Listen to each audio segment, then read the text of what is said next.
Hello, hello, and welcome to Laser Lords on the Philips CDI. I'm gonna start the game's opening here, so we can know what this is about, and then I'm gonna explain a bit about the run. Yeah, let's just start the timer here in 3, 2, 1, go.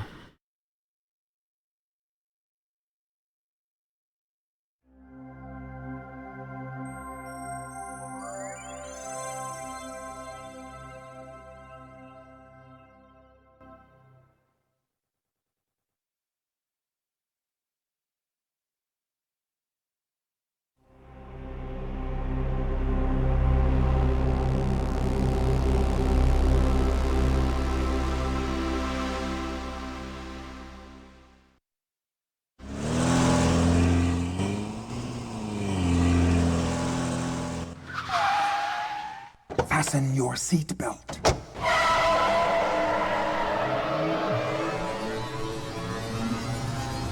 The void is in great danger, warrior. The Star Lord Sabaddon has violated cosmic law by manifesting himself in the material plane. He is a being of great greed. He wants to hold the void in the palm of his hand, to carry it like a jewel. To achieve this, he has created a diabolic machine. On Ravana, he has built a voidal implosion condensation engine. When activated, it will condense the void into the condensation crystal. I am the Star-Lord Zendo. I have been sent from the Interzone to enlist a mortal to confront Sarpedon. My powers in the material plane are limited. I will guide your ship and give you instruction. I offer a few taras to help you begin. I also grant the gift of the cat. 8 times I will intervene to save you from death. On the 9th death, I must return you to your world. This quest is dangerous. Many have failed before you. However, one warrior wrested the condensation crystal from Sarpedon. Now it has been lost. Find the condensation crystal, warrior.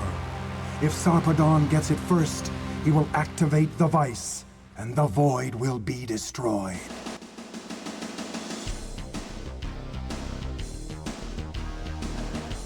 Alright, I hope you got all that, but there's a little bit more.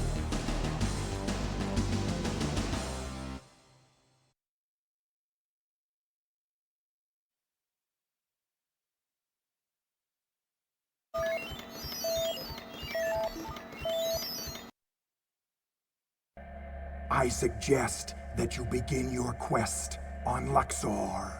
Find Petra, learn the Sooth Song, awaken Seb.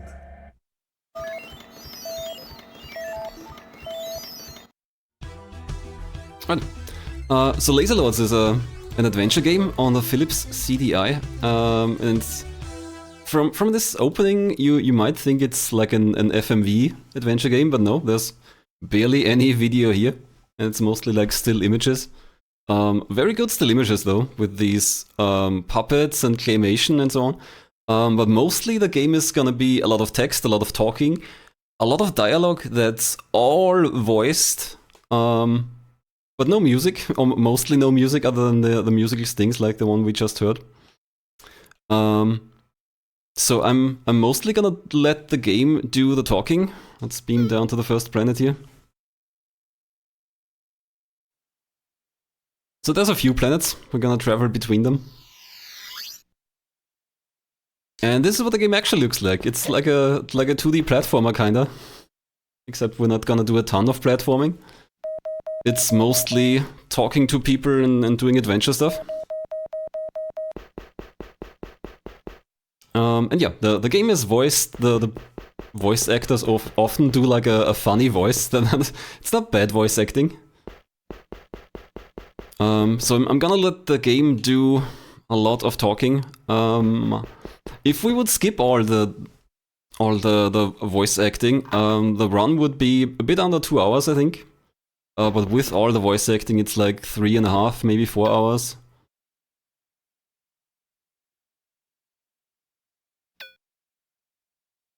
Here's our first character to talk to. Call me Raman. I grow the finest grain on Luxor. I would be rich, except for Argos.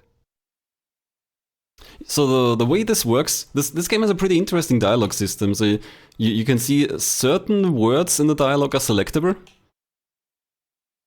And Argos is the hub of a cruel empire that grinds Luxor into dust. I will always hate the empire because of my son. the words are not just selectable. We can actually remember the words and put them into an inventory, and then we can say those words to any character.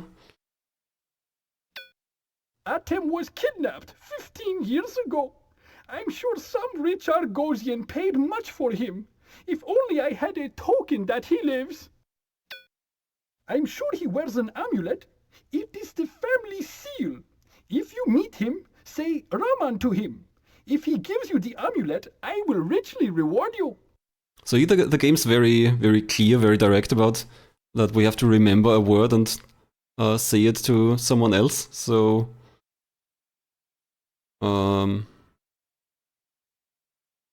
have to go to my word inventory here and remember, and now we remember Raman, and we're gonna use that much later.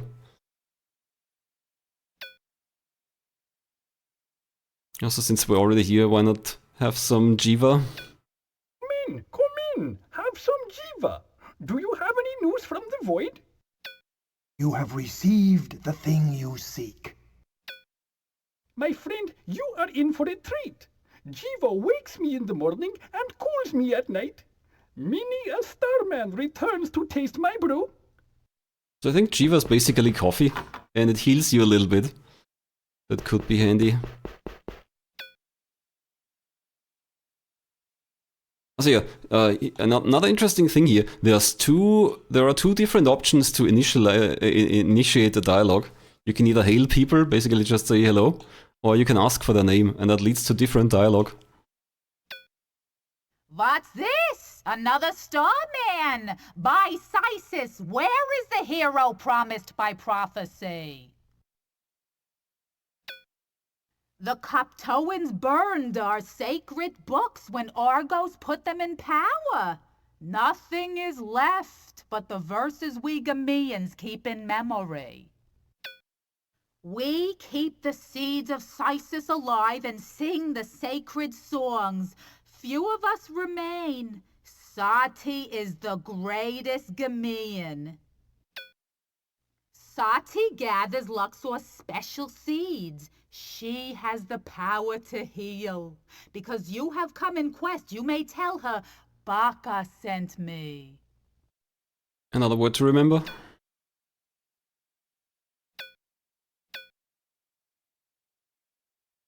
And we need something else here. What's that, Starman? Hundreds have come in quest of the seal. Bumblers. Although I forget what that was. Let's see. All the gifts of Luxor have come from. Alright, that was here. I am Baka. I was a young woman when Argos we saw it in the dialogue just earlier. 80 years I've watched them steal our grain. There we go. The sacred songs. I am sworn to sing only the first verse of the sooth song. Our mother Sisis is our source. She blesses, heals, and feeds. When prophecy fulfills its course, we'll plant once more her seeds. So that's another kind of item, basically. These verses of songs. There are different songs to collect. Everyone has 4. Every of these songs has 4 pieces, 4 parts. We don't need a lot of them. Most of them are optional. So we're only doing the main quest. There's a lot of optional quests in the game. This game is huge. My initial blind playthrough was like 40 hours. We're sticking to the main quest here pretty much. We're talking to this little girl next. Never talk to strangers because there could be dangers. But if they are nice strangers, they'll get down on one knee. Yes, she says. She only talks to us if we kneel. I'm Nebka. I know lots of rhymes. My mother taught them to me. Monsters in the sewers, monsters in the streets. Hagar and Remren are monsters, and so are all the priests. The Hagar hides inside her hole, down in the sewer deep. The hero who crawls like a mole kills her to end Seb's sleep. Seb built the city long ago and sowed the fields with grain. Before he slept, he let us know he'd lead us once again. The city's very scary. It's full of monsters, and you have to know the password to get in. If you want to go into the city, to walk or crawl or creep, please remember this little ditty. The password is Seb sleeps. Gotta remember the password. And another word from her. Mummy's very sick. I sent for Sadi, but she never came. If Mummy dies, I'll be all alone. Oh, if only I had some elixir. So far we've only remembered the words that they specifically pointed out and said you should say this word and put it under quotes and so on. But you can remember any word that's selectable.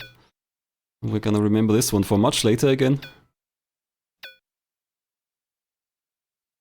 And so every character basically has this dialogue tree that's controlled by these words. And if you say a specific word to them, it's like jumping into their dialogue tree at that point. So it's very, very interesting how this dialogue system works. Because we need the password to get into the city, as we've learned. Halt, alien! Speak the password or be gone!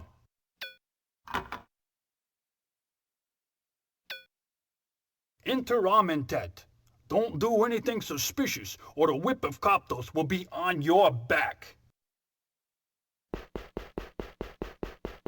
So this first planet is obviously very Egypt-themed.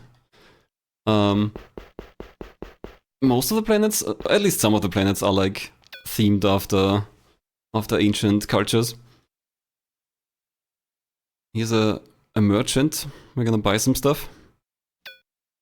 Step right up, Starman. Examine my wares. I'm certain I have what you need. My friend, I got swords, ropes, anything you need. I've even got gold flowers for flattering ladies.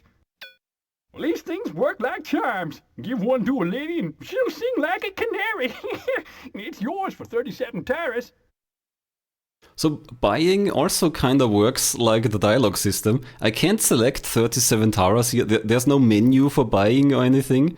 Instead, I have to give them the correct amount of money, and it's like giving them, like saying a specific word to them, basically. So he says 37 for the gold flowers. So if I give him 37 taras, that's the currency. You have received the thing you seek. And that's how you buy stuff. A friend of mine stamps these out. It's amazing dames still go for them. Women, well, who can figure them? We need some more adventuring equipment here. Also, yeah, once he read a dialogue, once a screen of text has been read, they don't read it again. Let's see, we want... It depends on where you're going. Are you visiting the temple or venturing into the sewers? If I was going into the lower city, I'd take a strong rope and a sturdy sword. Yep, we want both of those. My friend, I have swords of the highest quality. Stout enough for slashing and razor sharp. A bargain for 199 taras. If you're noticing that I'm sometimes not You have received the thing you seek. not picking the right menu option right away, so the CDI is, as far as I understand, technically the D-pad on a controller is mapped to an analog input, so it's treated like a mouse. So I'm using a D-pad here, but one press of a direction doesn't necessarily change one menu option. A prudent purchase, Starman. Well, this blade is ideal for skewering vermin. Okay, and we also want the rope he was talking about. Too bad you can select rope here, since he's saying it. I have several thick coils spun from neutro stocks and rigged with hooks. Ideal for making tight ropes. At 49 taras, they're cheap. What a deal. Come on. Menu is always You a bit have difficult. received the thing you seek. Well, you drive a hard bargain, my friend. This rope will keep you out of the murk. And just for some extra money. We don't necessarily need these, but we're gonna buy some cop coins. Like special religious coins, I guess. Ah, a pilgrim. Then you'll need the password and a cop coin for the priest's coffer. Of course I have cop coins. Solid gold. The cop tail'll gab like a goose for one of these. It's a steal for 87 taras. Can't resist if it's a steal. We can sell these for much more on the next planet. You have received the thing you seek. Enjoy the relics of Coptos, my friend. May you enter the crypt. Oh, by the way, have you learned the password yet?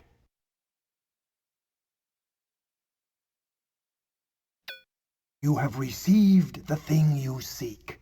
We can only buy 2 cop coins. I think it's that way for most items, that you can only have 2. So that you don't hoard too much, I guess. I don't know. Let's see. So we bought stuff.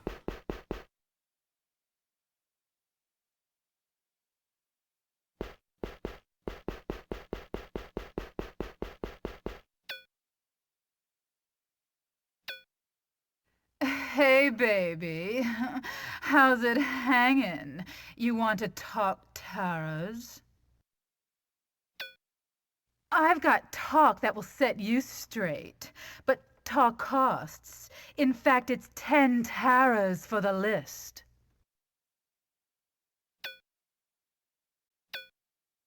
Listen, the way to the Haker costs 60 taras.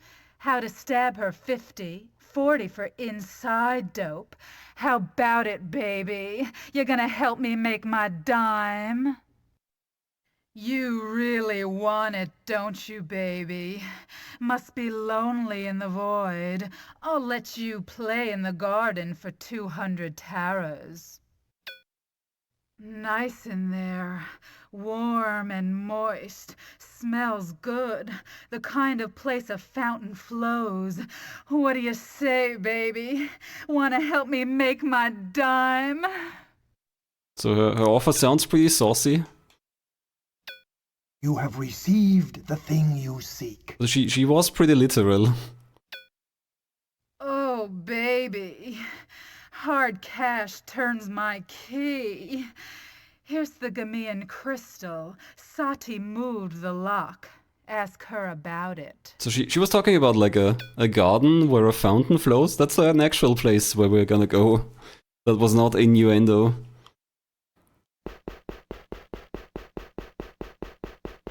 But first we're gonna get some more information. We're gonna go to the bar here. Lots of, so several planets have bars where you can buy drinks, and every planet has its own unique drinks. And they're basically just quest items usually.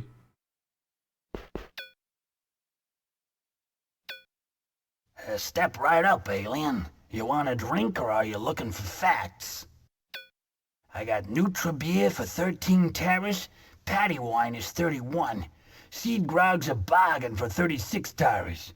What'll it be? Look, here's how it's done in bars. You put down the taras and I give you the drink. Get it? You have received the thing you seek.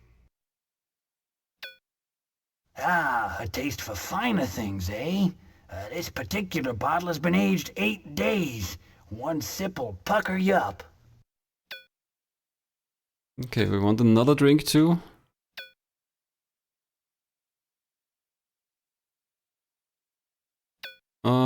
What was that? 36 for the seed grog. You have received the thing you seek. Brewed this seed grog in my own tub.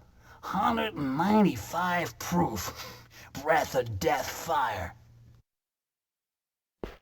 Sounds great. And these are just quest items, basically. A lot of this game is just a gigantic fetch quest, pretty much. Listen, I've got my own problems. You want to help out? Then buy me a drink.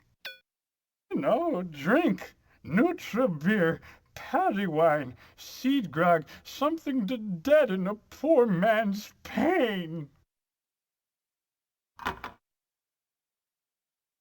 So here we can use our inventory, and we're gonna give him the seed grog. This stuff always makes me sing. Captors is our father, king of the sun and the rain.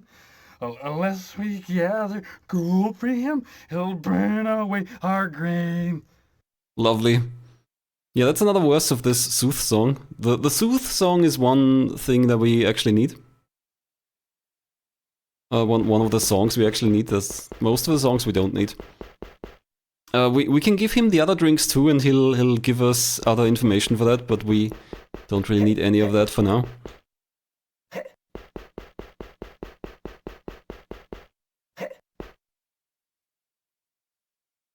These screen transitions sometimes take really long. I don't know what that is. So I'm not playing this on a real CDI. It's not that the drive is sometimes not loading as fast or something. I'm playing this on a Mr. FPGA, which has a good CDI core.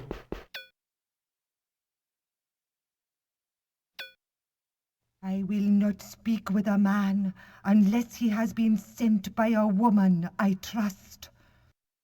Yeah, we heard about that from the old woman earlier. Then you know I am a servant of the Great Mother. For her sake, I make the magic seeds of Gamia available. I also offer healing. You have received the thing you seek. Take one. Use it in water to grow a climbing vine. Only in this way will you enter the lair of the beast. Yeah, we need this to get to Heikar, a monster that protects another item we need.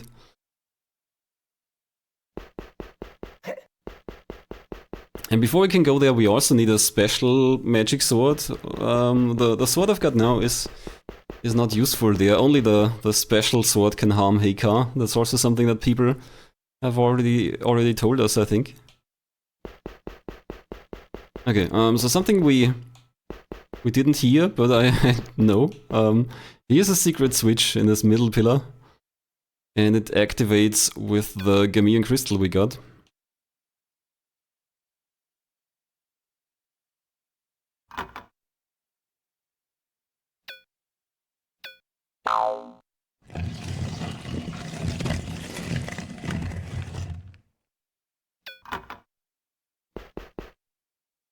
And here's the garden where the fountain flows.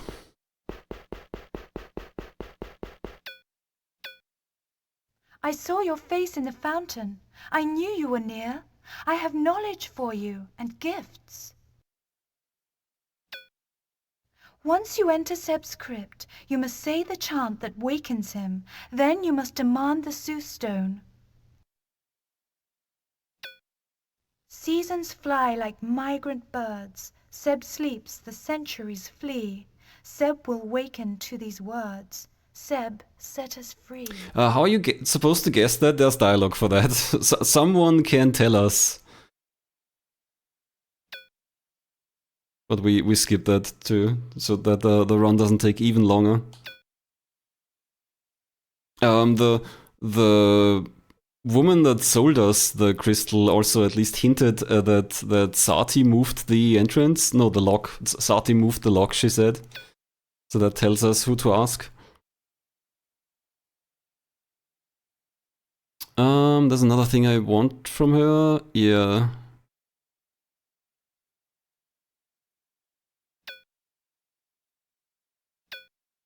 I offer you a seed and a flower. You have received the thing you seek. That's another item we're gonna need later. This is a golden Gamian. Its scent will bring you vision. And yeah, adventure-wise, this is actually pretty well designed. So like here it says, its scent will bring you vision. That is a hint. There's something about a vision later where we have to use this item. Come on, menu. There we go. We also want to give her this gold flower. Oh, I have always wanted one of these. I feel like singing the sooth song. Sisis and Coptos mated in fields beneath the skies. Flowers and grain pollinated. Seb was born from their size. Alright, I think that's all here.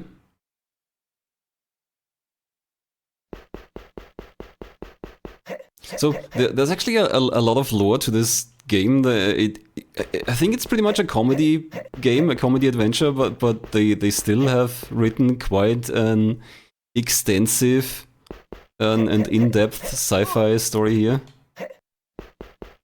Oh, this guy has a very funny fake accent, I guess.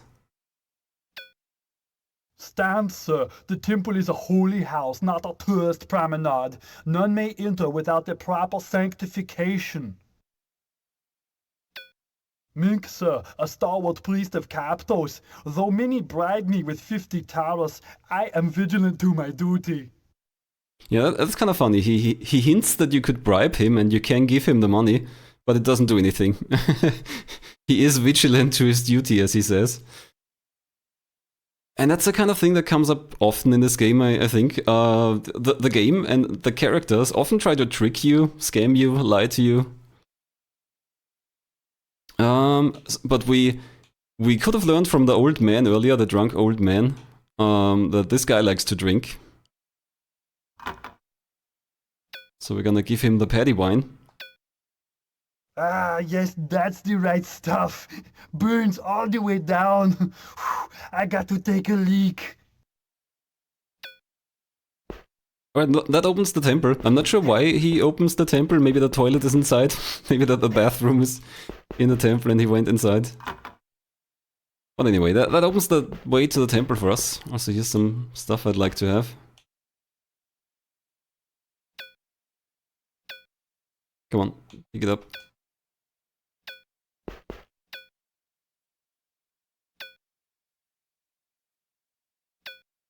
And that's all on this planet for now. So there's multiple planets. There's a big quest on this specific planet here, Luxor, that we haven't finished yet, but we have to go somewhere else to get something, and then we'll come back and finish it.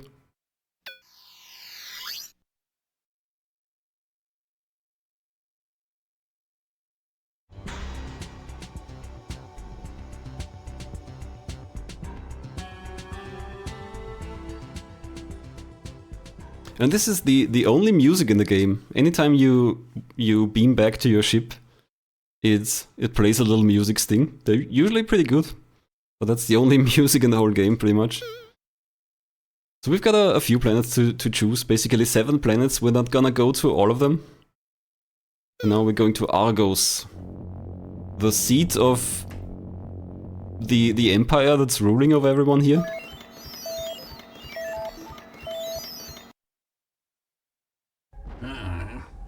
A kid. You ain't got a chance unless you can get into Lyspatium.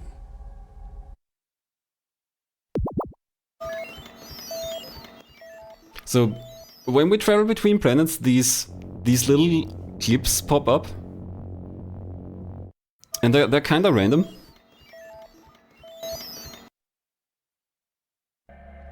In the Gymnasium of Argos, you can teach your body fighting skills.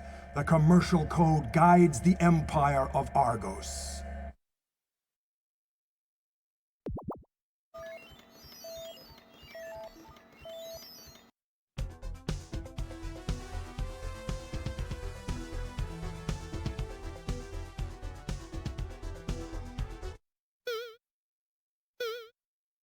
Anytime we're gonna travel, I'm gonna save just to be on the safe side.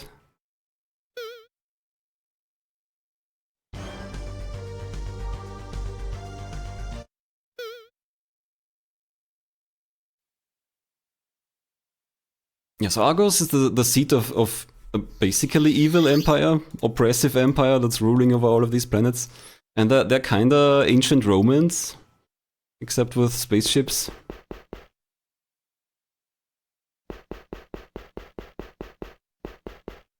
And they're super arrogant and kinda racist to the other species.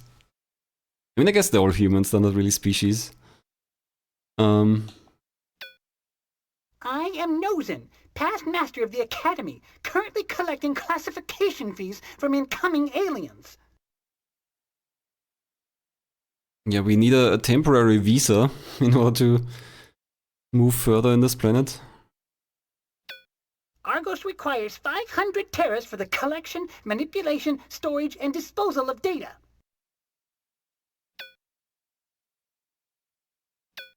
You have received the thing you seek. Take your temporary visa. Your classification is Earth Alien X274638. Do you see? North lies the shining Acropolis. South, the stinking Agora. East holds the office of Corinth. West, the Citadel Lyspasium sits. Of course, what do you do when you go to a new planet? You head to the local bar first.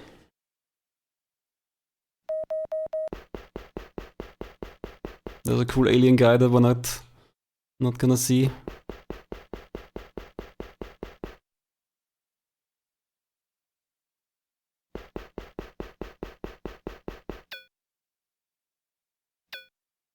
Welcome to the sticks, Mac. Belly up to the bar and buy a drink. Beats river water any day. Let's see. Just brewed a pot of Caphelia. I got nectar goes for 29 a shot and bacchanal is 38 taras. If you've got too much to do and need a little kick, have a cup of this. Packs a punch for 12 taras. You have received the thing you seek. There you go. Probably shouldn't talk, but you look like the kind of guy who might need a gun. Black market's a place to get one. So we are gonna get a gun, but we don't have to buy it. Luckily there's one lying around in a certain place. And that's how it often goes in this game. There are often multiple ways to get things, multiple ways to reach certain goals. A couple sips of this will slip you right into dream time. Not bad for 29 taras. That sounds so good that we're gonna buy 2 of it. You have received the thing you seek. A sip of utopia for you. The nectar of the gods. Happy dream time, Mac. You have received the thing you seek.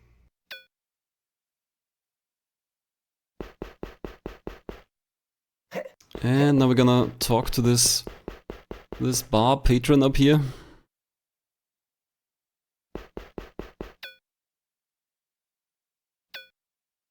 Hi, Guy. Why don't you stay and talk a while? Like, where are you from? I love her. I guess it's a Valley Girl act. Tantalia. You can call me Tanta. Everybody does. I'm sort of like, an artist. I draw a little and write. Mostly I just hang out and stuff. God, like you're really a stoob. I mean, like that's what artists do. Hang out, have a drink, like maybe meet some aliens. Mostly I just drink like Caphelia, one sip of anything else and like, whoosh, I'm crazy.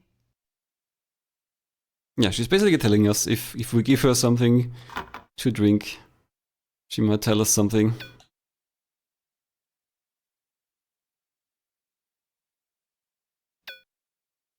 Gee, thanks.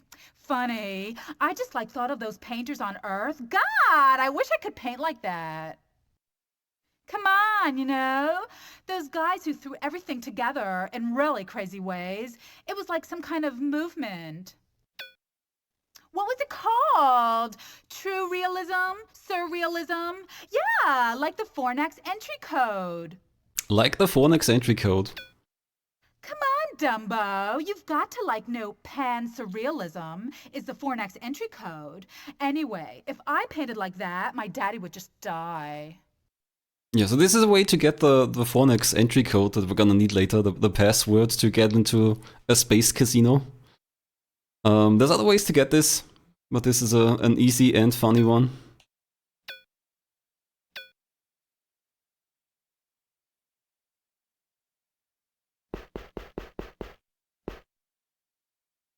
Okay, now we're gonna go on a bit of a shopping trip.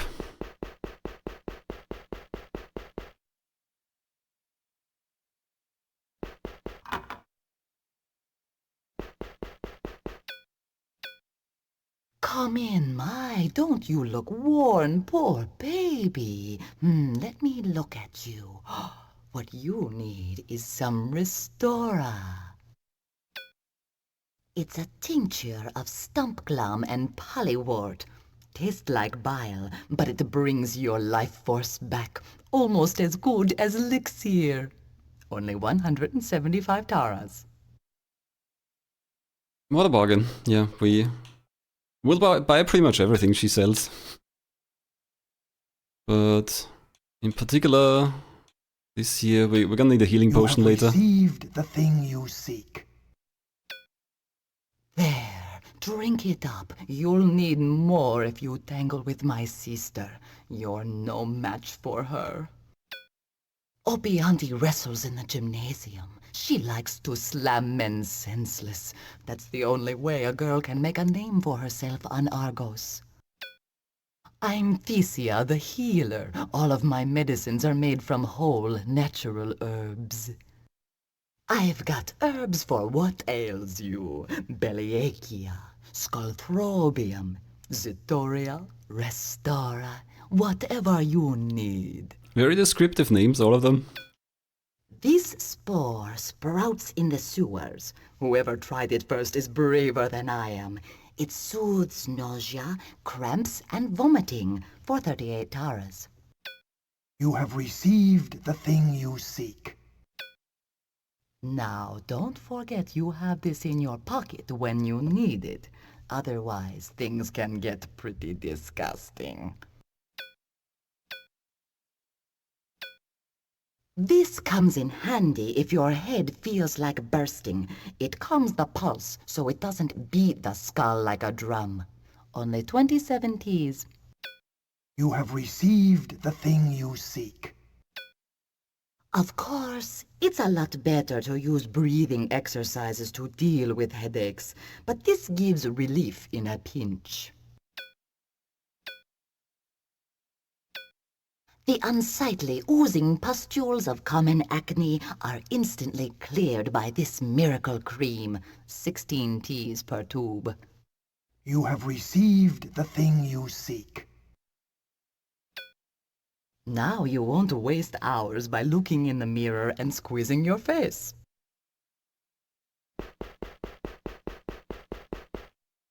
Okay, on to the next guy here.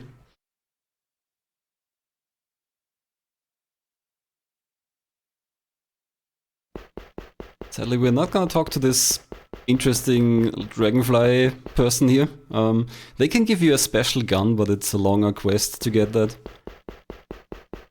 Instead, we're talking to this kind of underground rebel contact. Call me Ariman, native of Joppa, a merchant of truth who offers hope to those who struggle. Tell me, friend, what world do you call home? We struggle for justice, for universal prosperity, for dignity, for peace. Countless heroes have sacrificed themselves for the cause. You have received the thing you seek. The annals of Usurp records the glorious heroes who bravely served the cause.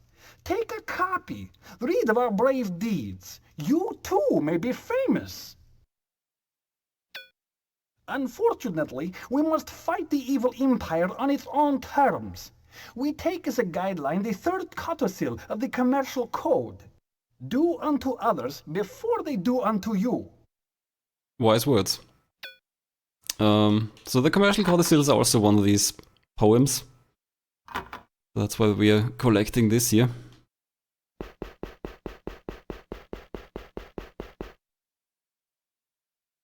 Alright, now on to an interesting character that's gonna come up here. So this next character, his dialogue tree is basically shuffled. His dialogue tree doesn't make sense. And there's a quest line where you basically have to fix his brain. And then the dialogue tree makes sense again, but we're not doing that. That takes time. Ah, damn it, that's the door I wanted to go into, not up here.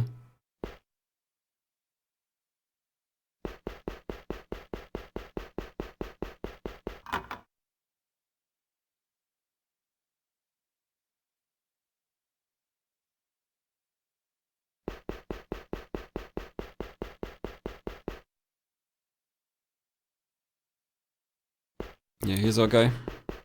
Also, this is a healing pool, but it heals very slowly. So we're not gonna use it for that. That is beyond my current scope. Help me. Hail, Seeker! Pause a moment in the Pergium. Do you not quest for the Gongor's Grotto? Permit me to share my mastery. Knowledge unstriven for is worthless. I contain the answers within answers, riddles if you will. Mastery is yours for minuscule fees. I will speak rhetorically for 22 taras.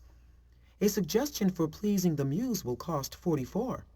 For 66 taras, the keys to knowledge are yours. The Fornax entry code is free if you seek reward. The Lyspasium entry code cost 55 taras. Methods for achieving the Corinthian key, 33. So we'll remember the Lyspasium entry code costs 55. The hovering guard will drift aside if you say, quite clearly, Harpies swoop. I offer my advanced seminar, other entries, for 77 Ts. So the funny thing here is, this is the Lyspasium entry code. But the other option leads to something else. So yeah, as I said, the dialogue tree is all jumbled up. The menu doesn't want to cooperate. Come on.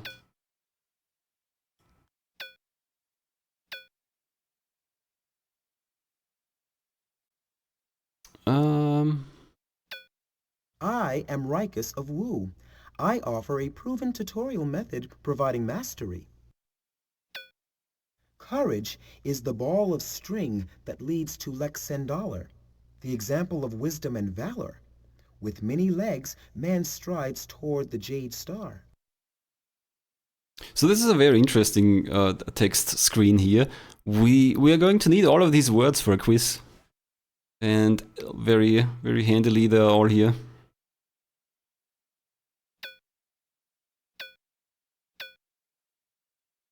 Courage, ball of string.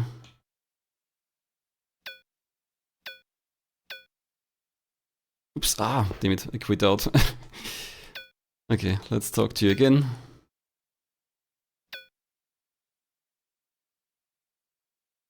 Actually, I guess I just have to say anything to him.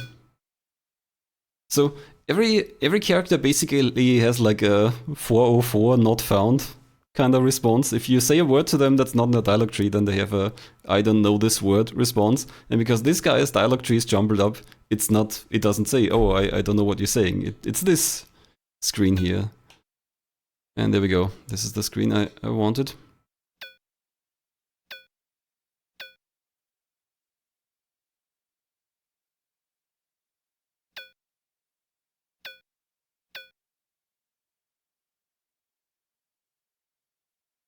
Man is the answer for a puzzle. And that's all I need from him, I think.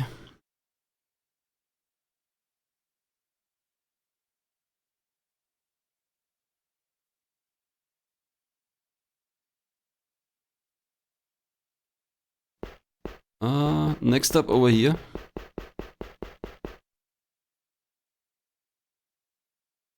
This funny character. But Buzz off, scummouth! You ugly! You want to know my name? Bosom! It means buzz off, scummouth! Funny guy.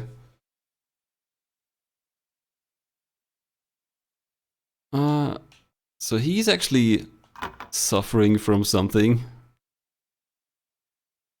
So we're gonna give him the belly ache here.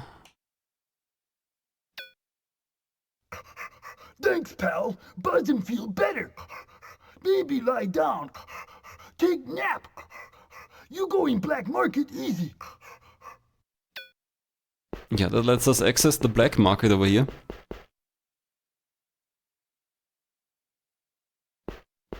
This guy's just a big head. Or maybe some kind of slug with a big head. So, you come crawling in, covered with slime like all the other degenerates. Have you brought Caphelia? I did bring Caphelia. We did buy that earlier. Ah, that's better. Now I can access the intricacies inside my head. You might think it's ugly, even grotesque, but this skull encloses the greatest mind in the void.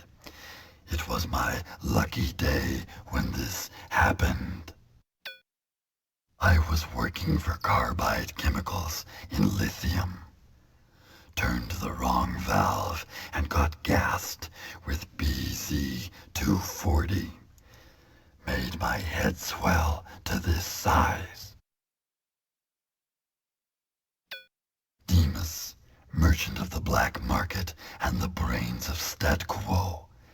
I use my head. See? I sell guns, gold, and drugs. Government supplied, of course. The very best. I'll also pay 500 taras for each coptoin you have. Yeah, he pays us for our coptoins, so this is a good way to make money. We picked some up for free, and we bought some for like 80 taras. The taras are yours. Excellent. At this rate, we ought to be able to buy all of Luxor's gold. We've got a lot more of those. Are yours. The taras are yours. The taras are yours. And that's all we want from him.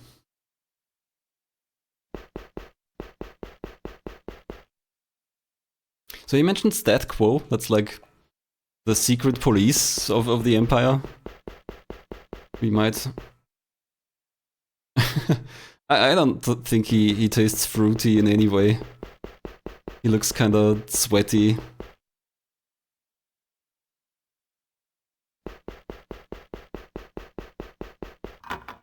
So that was our shopping trip down here. Now we're gonna go up to the... what's it called? The gymnasium. So there are two big places of training, I guess, here. The gymnasium where you train your body, and the... What's the other thing called? The library? The academy? Where you train your mind.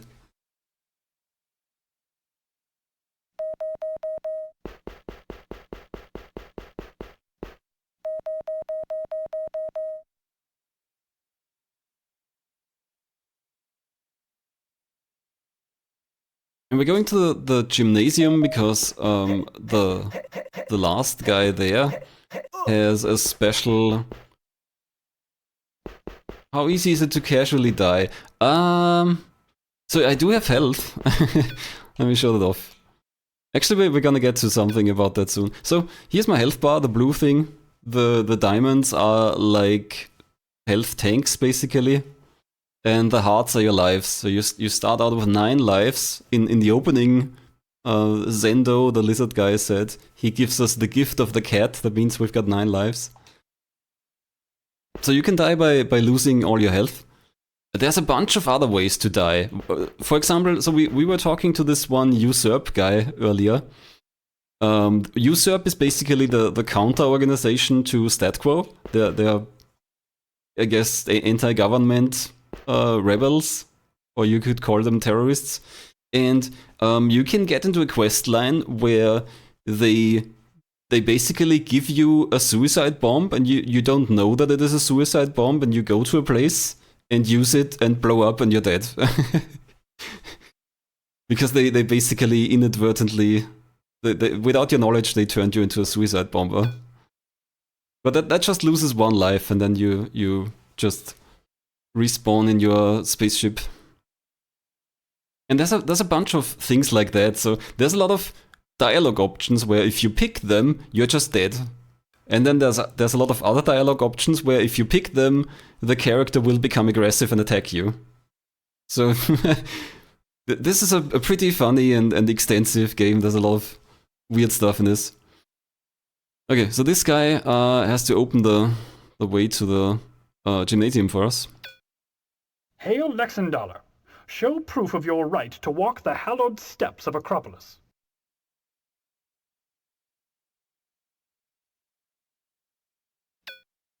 The Acropolis contains the Academy and the Gymnasium. All who succeed in the Void receive training here. Across the plaza, great philosophers mold pliant minds so that they can be hardened with the ultimate truth. We're looking for a certain word here that we have to remember. Ultimate and undeniable truth is that might makes right. There we are. So yeah, they're putting it on the quotes again. They stopped doing that after a while, I feel, but in here at the start of the game, they often kind of indicate that you should remember things. Yeah, I think this is like one of the most complex CDI games, probably.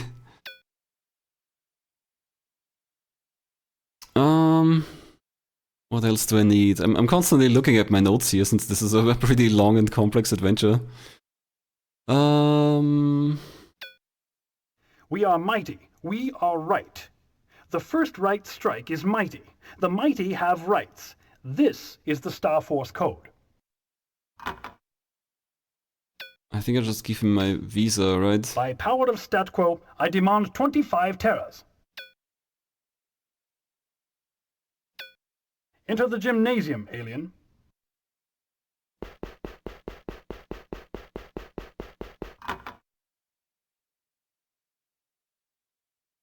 So in the gymnasium, we're gonna learn fighting skills. This game has a combat system. We are going to fight now.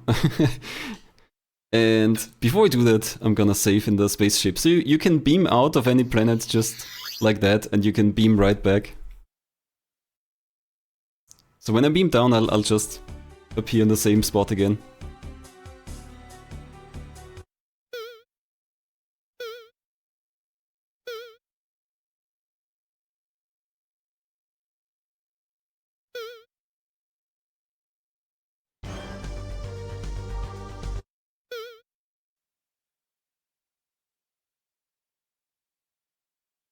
Just to be safe, because we're gonna fight here.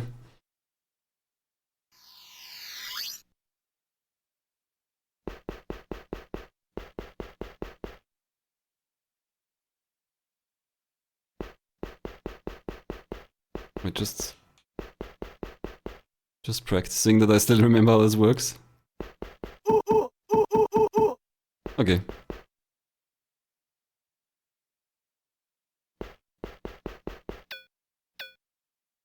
Here, laddie! Have you come to the gym to learn the rote of prowess? I hold its diamond star. I'll give you the study for 40 terras. Cadmus to you. Been teaching prowess since I wrestled the diamond star off the dragon man. The pay's good. It keeps me fit. I think the Dragon Man he's talking about is Zendo from the opening. A bloke from off in the void. I'd have kept him on, but he left in a huff. But didn't even take a bath. A bloke from off in the void. Wouldn't recommend the grotto. If you're aching, the Pergium's the place. Anyway, as he says, 40 Taras for the training, as he calls it. Oops, wrong button.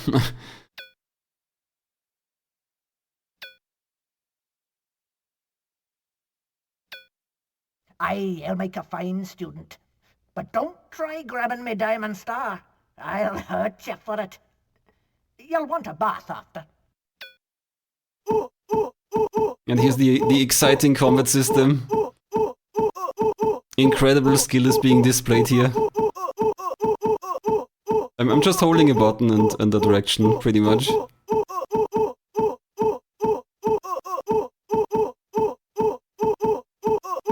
You have received the thing you seek. When you're all by yourself in the dark, say, all voids are void, the void is all voids. Hear the voidal murmur. Please, don't hurt me no more. No, here, take the diamond star. You can do the sweep kick now. I can do the sweep kick now. So, we heard a verse of the voidal murmurs because we got this diamond star, which is like a special gem. So we got one part of the voidal murmurs.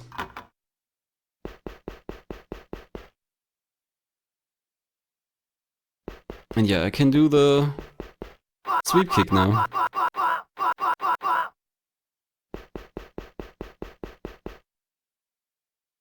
Also, getting the diamond star healed me, so while we fought that guy, we lost a lot of health, but... yeah, I'm all healed up again, and I've got basically 50% more health now. I've got a second diamond here, so anytime we make story progress, pretty much our health bar increases. So that's why I've got 2 diamonds here now.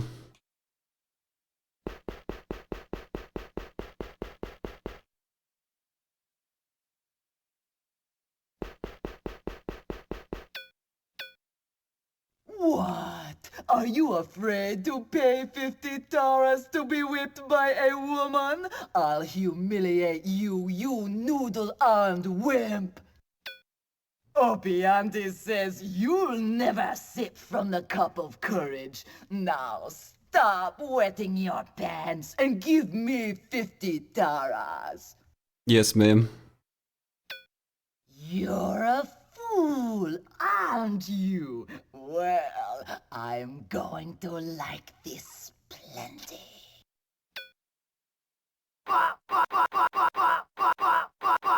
I love her jump animation, that looks so... I mean animation, her jump pose is so funny.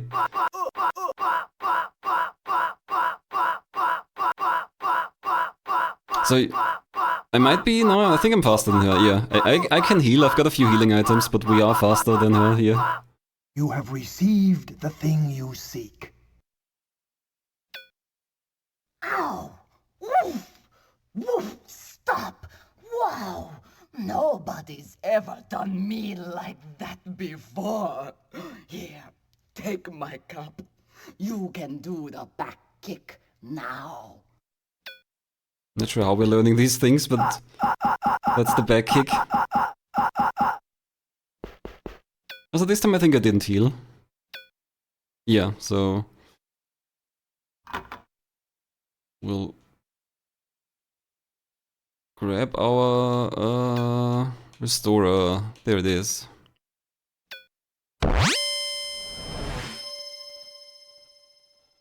The restorer has restored your life force. And now we're full.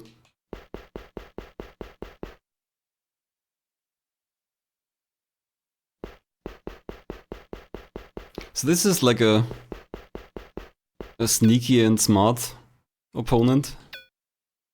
Hail, fellow traveller. Have you come to learn cunning? My course is costly, 100 taras. Yeah, cunning, But that's you see, the word. I have the hermetic helmet. The helmet allows absolute stealth. Wearing it, one can strike without being seen. The hermetic helmet makes you invisible? I am Disyosis, the well-travelled champion of cunning. The cunning one lulls the enemy with a full cup and lets him feast. When he is drunk and full, set fire to his house. Slaughter him in bed. So as he says, when he is drunk and full, why not share a bottle of nectar on that? I'll gladly share a nip of nectar with you. Delightful. It reminds me of something long past. A dream. It was nothing. A silly dream about being beaten by an alien. It'll never happen. Now, are you ready? It'll never happen. So you don't have to do this, but it's a funny and easier way to defeat him. You can fight him regularly, but then you actually have to fight him. Whereas like this, he's just not much of an opponent.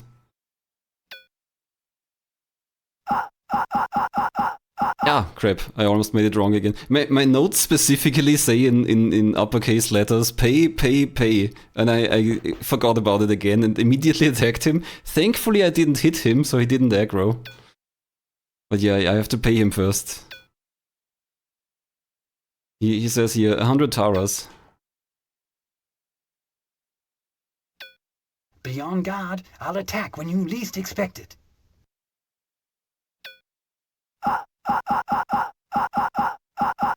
So I think because he's drunk, he's just not much use now. He turned invisible, that's his hermetic helmet. But he's still there. He is attacking me, but very slowly.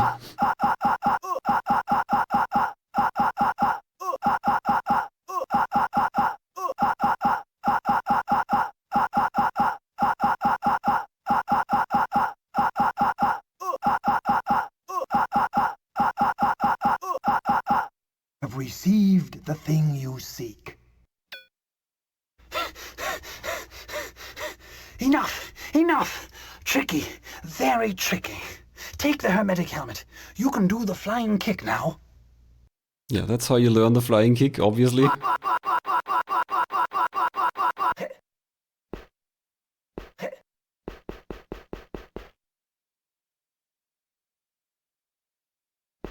And here's the last guy. He's not a martial artist, he's got a sword and shield. Also, here's a suspicious golden sword. So we didn't really hear it in this run, but we are here to pick up the sword of Zeb, a special golden sword. That's the sword the guy is holding, even though it's red in his sprite. And here's a golden sword. But it's just a regular gold sword, and it turns out gold swords are really bad. If you use them, they just break. Another one of these funny little tricks the game plays on you. Pathetic fool. The lesson of valor requires weapons and wit. You lack both. Arm yourself with your best sword and attack when you will. I'll take my fee after I kill you. I am Axja, champion of Argos, wielder of the Sword of Valor. Lexan Dollar took it as a peace offering from the priests of Luxor just before the Star Force swooped in. The degenerates. Degenerate peasants, all of them. Fit for slavery and slaughter. So as he says, he has this sword from Luxor. That's the special holy sword we want. And we don't have to pay him, as he said. We just attack him and he's gonna take his fee after he killed us or whatever.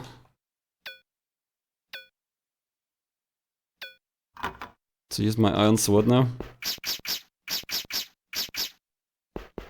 And also, we just received the hermetic helmet, which can turn you invisible. Great sound.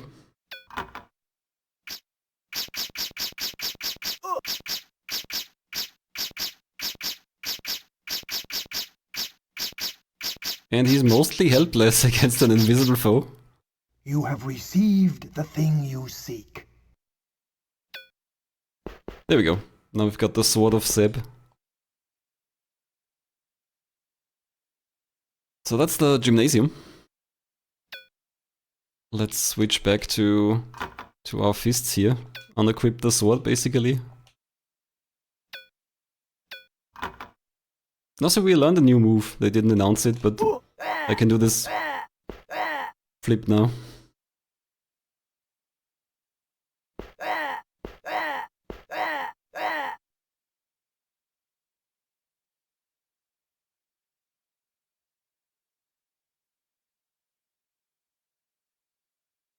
Alright, yeah, so that finishes the gymnasium.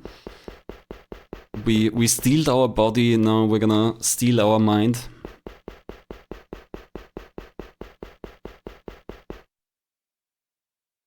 Yeah, I guess it's not easy to do a somersault like that. Maybe that's just his yell of exhaustion.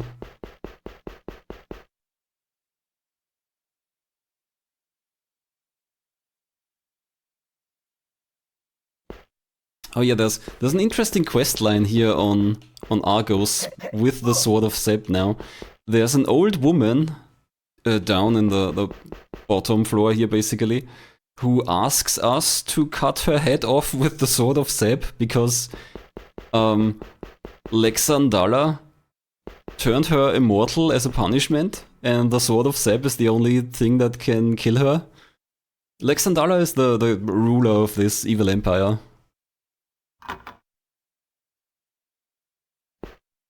We're not gonna do that. We don't need the rewards of that quest line.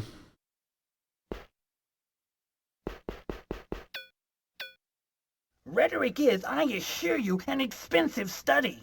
No less than 300 taras will do. The rhetorician employs language and logic to persuade his audience of the validity of any argument. It is required for data production. So I'm not sure I actually have to pay him. Let's see if he just accepts the answer.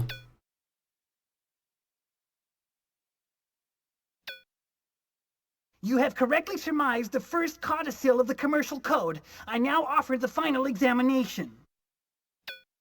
The Argosian Empire has spread order and prosperity across the void by virtue of its mercantile and military might.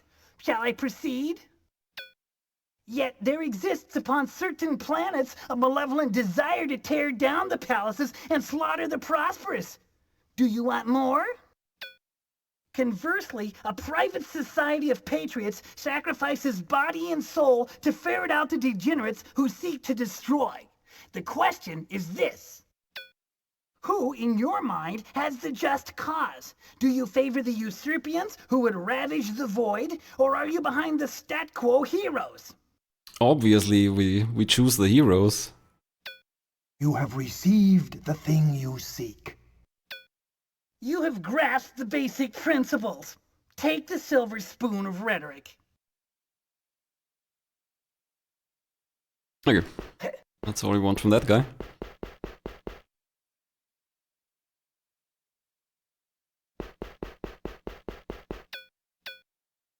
Greetings, Seeker. Have you brought an offering that will please the Muse? It may be simple as a souvenir the Seeker gathers in his travels, or extravagant as a silver spoonful of royal jelly. Why, one such as yourself, a brave man on quest into the void. When a Seeker pleases her, the Muse bestows a token signifying the nature of his quest. She grants this according to her inspiration. Only those who are inspired will thrive in the void. The Muse grants vision to sincere seekers. So here's the keyword vision. We did hear that when we got the golden Gamian flower. You have received the thing you seek. I, Themis, Muse of divine justice, charge you with the quest for the golden fleece. I grant you the robe of vision. The robe of vision will allow you to speak with the creatures of Wu. If you prove adept, you will find the golden fleece. Yeah, as she says, the golden fleece is something we can get on Wu, that's a planet later, but we need the word golden fleece.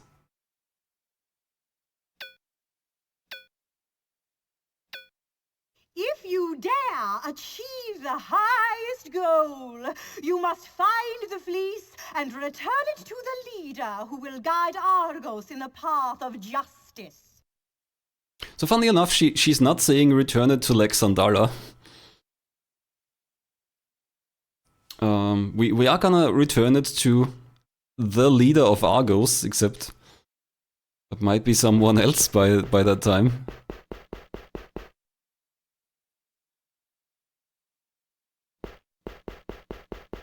Okay, one last thing here. Our final exam.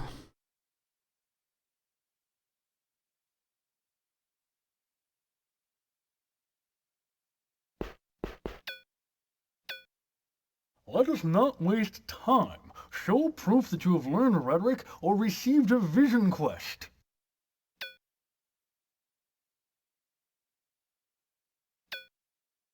So you've got it, have you? I'm not surprised. They sell for 30 taras down in the Agora.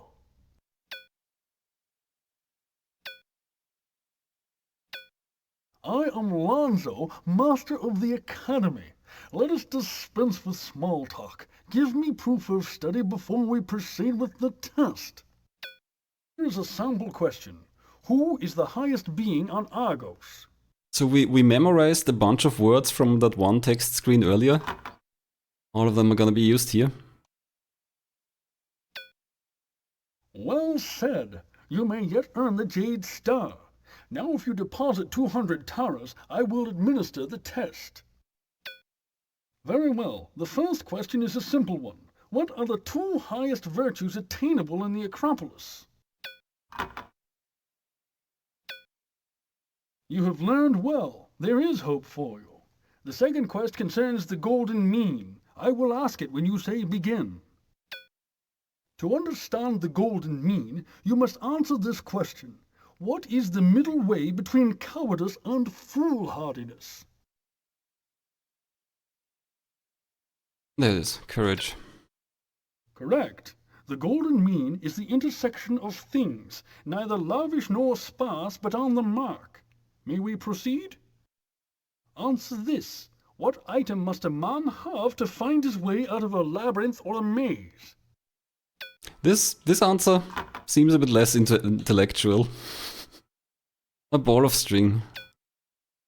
Now, for your final question. What creature wakes on 4 legs, walks all day on 2, and in the evening rests on 3? And this also sounds more like a little joke. You have received the thing you seek.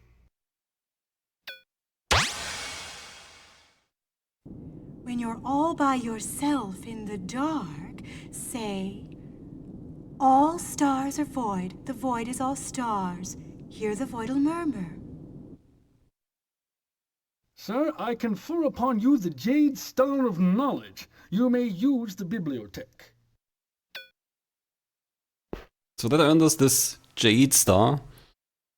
And that's not one of these special gems that gives us a voidal murmur verse. And that's all we have to do here. For now. So now we can go back to Luxor and finish the big Luxor questline. We are gonna see lasers, not much, but we're gonna get a laser gun pretty soon.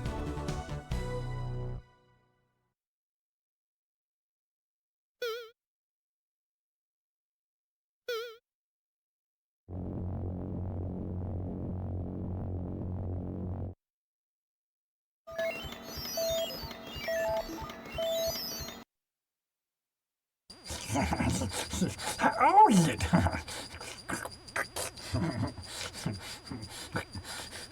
Me? Sam? So yeah, when we travel between planets, we get these little clips. They're somewhat randomly selected, like every planet has its own pool of clips, I think. I suggest that you begin your quest on Luxor. Oh, you don't need to tell us this again. Find Petra. Learn the sooth song. Awaken Seb. So every planet has its own pool of little clips to play. And a lot of them are animated pretty well, they're like neat claymation, sometimes they're pretty funny, and sometimes they actually give you hints at what to do next.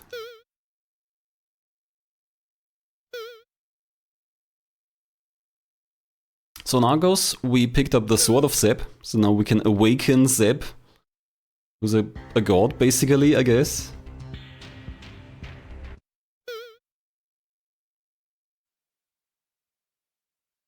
Zeb is the child of Sysis and Koptos, the big gods of this planet.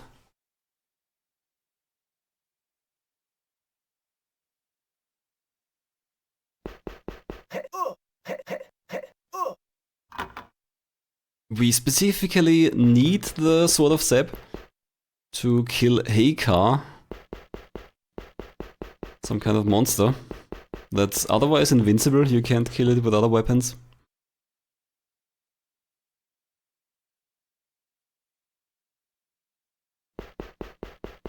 There's a little bird here hopping around, I really like this detail. Just a tiny, I don't know, 4 pixel high bird.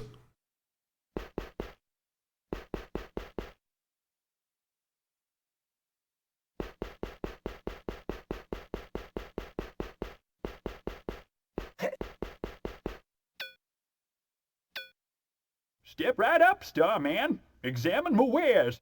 Also, while we're here, I got swords. Well, we're these gonna things pick work up like another golden charms. flower. Give one to a lady and she'll sing like a canary. You have received the thing you seek. A friend of mine stamps these out. It's amazing Dane's still go. We're gonna need that later. And since we're already here, why not grab one?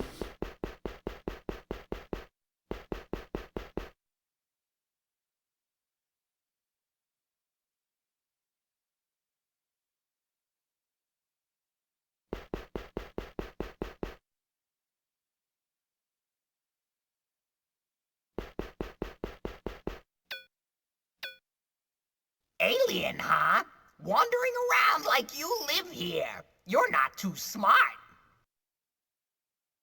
So I forget, is there a word I can use to aggro him? I could just attack him, I could just kill him, but I wanna see if I can aggro him.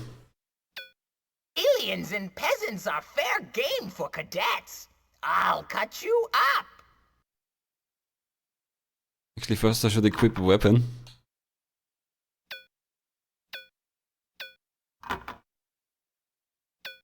Just let some drunk wander in. I'll feed his legs to the Remren. Okay, he's not aggroing from that, I guess we'll just get him. There's definitely something in his dialogue that would make him attack us.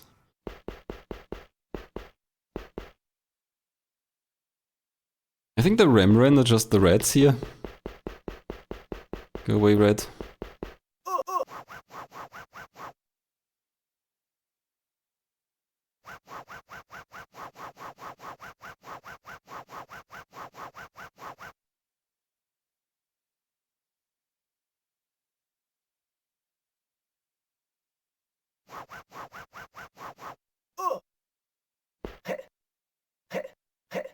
Hop past this rat, and we want to go up there. Ah, go away, rat, come on.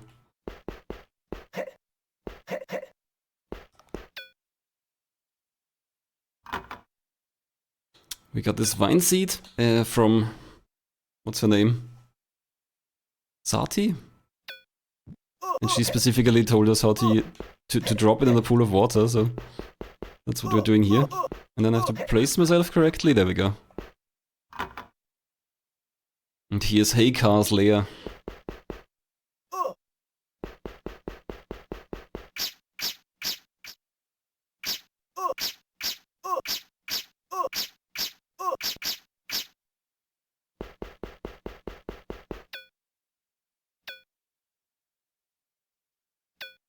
And that gets me the Sabine seal, the seal of Zeb. I think if I want to make this jump, I have to be barehanded, because only then can you do the somersault.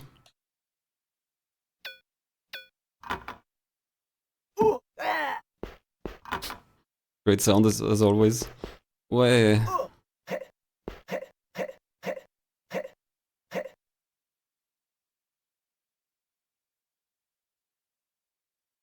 And then I'm intentionally falling down here. There's something hidden here. I'm sure someone tells us about this, but I don't remember who that was. I think the red is currently... Yeah, the red is somehow keeping me frozen there. Okay, there we go.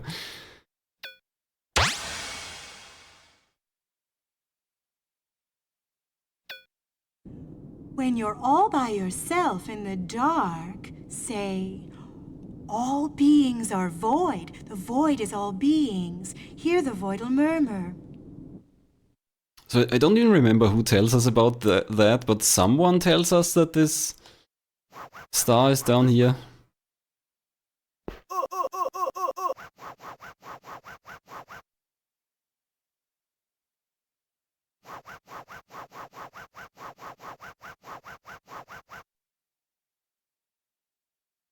Leave me alone, Red. Come on. Well, I'm crawling out here.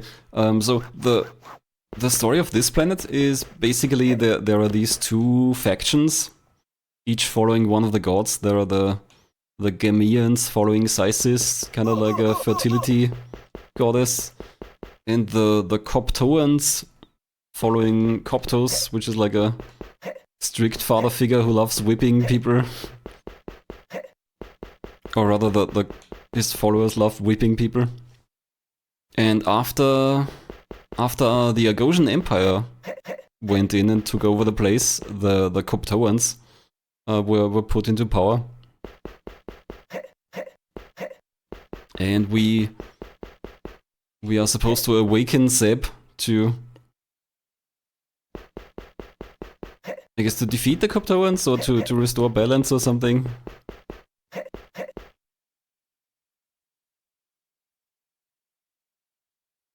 So now we're gonna go back to the temple. And we can go into Zeb's crypt.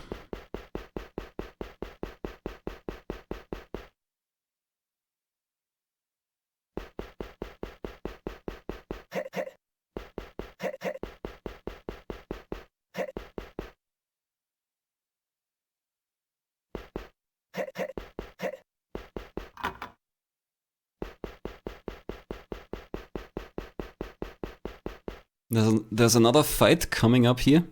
And funnily enough, even though I have multiple swords, they're actually worse for some fights, like this one.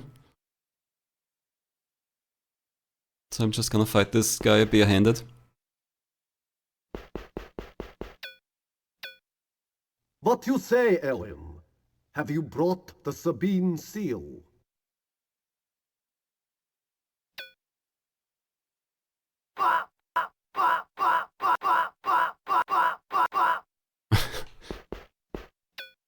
Great fight. There's the Mask of Coptos, which we need. I forget, do I have to equip this? I don't think so.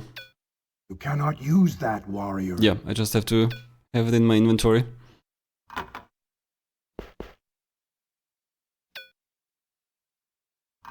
So we open up this thing here with the Sabine seal.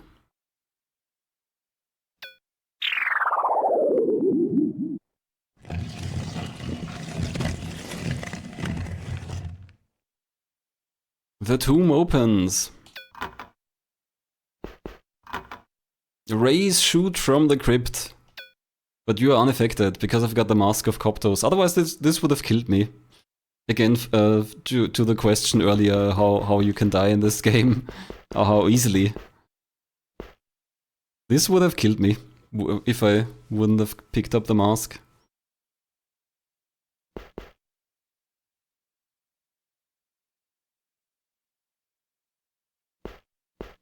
So for some reason in this script, there's a laser gun just lying around. Speaking of lasers. And this is the only place where you can use the rope. That's how a rope sounds. Maybe if it's made out of, like, plastic. You have to crawl across, and now we get a free laser gun. A laser writer.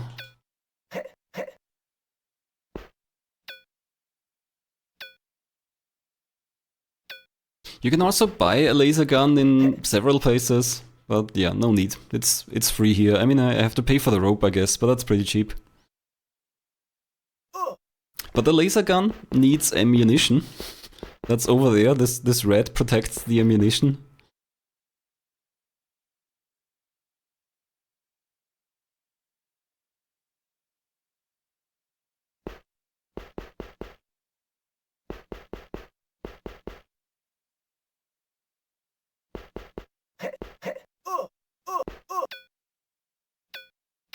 Gotta pick these up quickly while the red is gnawing on me. Yeah, obviously. Maybe the batteries. Ammo clips.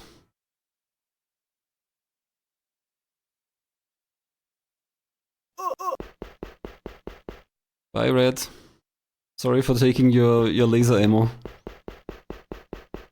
Not that the Red could use it anyway, probably.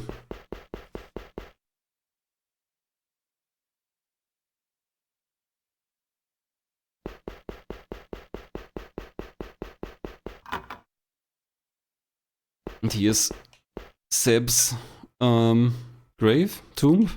Tomb.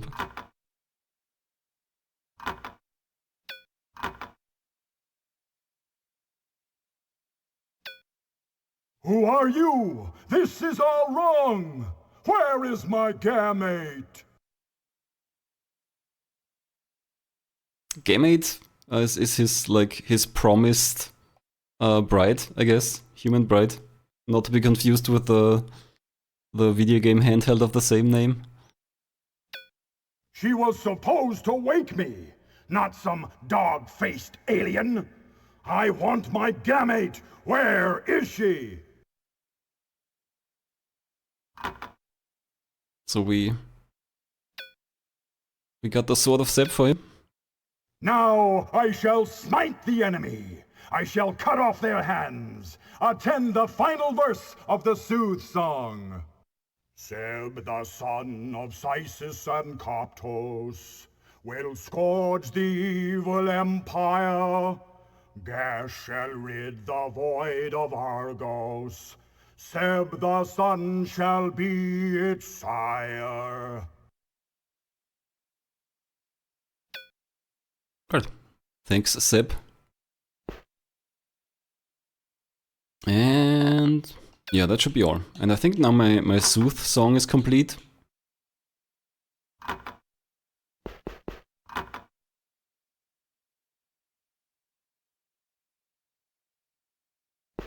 And that's it for Luxor for now, and that's basically the main quest for Luxor.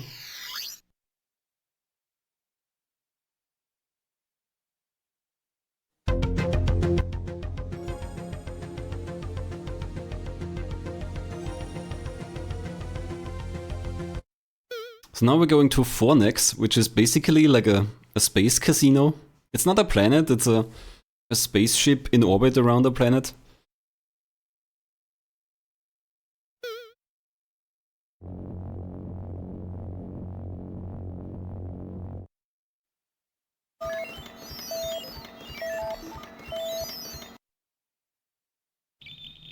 Greetings to you, Space Cadet. I've been lost in the void for 100 years because a magnetic field has scrambled my homing device.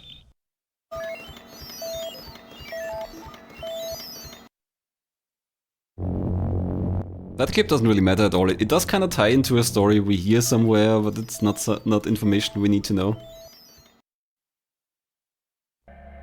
Be wary when you walk the halls of Fornax, warrior.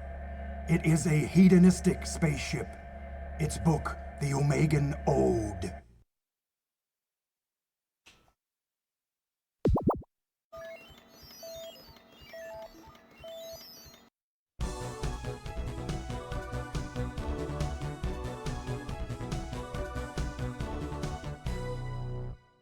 So we're gonna go gambling. We're gonna go for one specific Being in the space casino.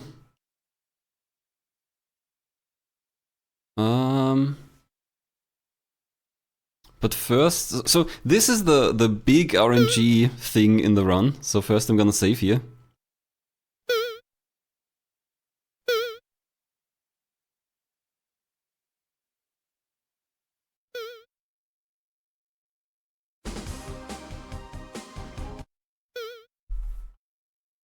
Also, from inside the casino, they don't let me warp out, I mean beam out directly.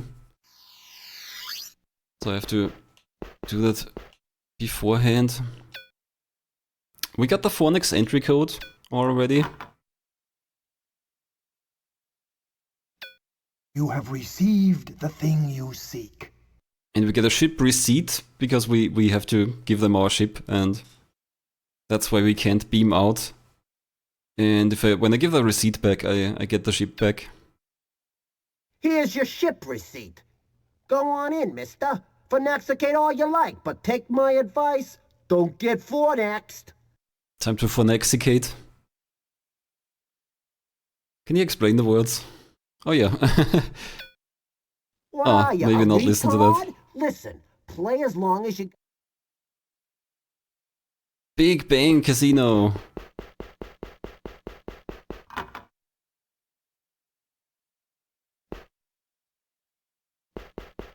Yeah, I think that's the only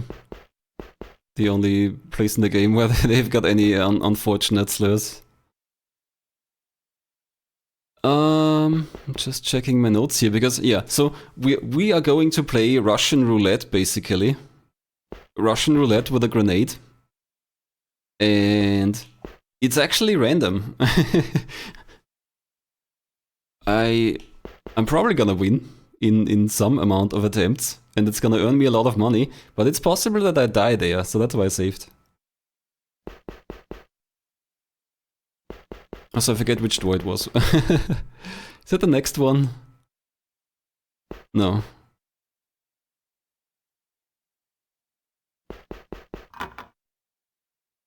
Not that one? Yeah, there's a bunch of casino minigames here. But we specifically want to play Fast Blast.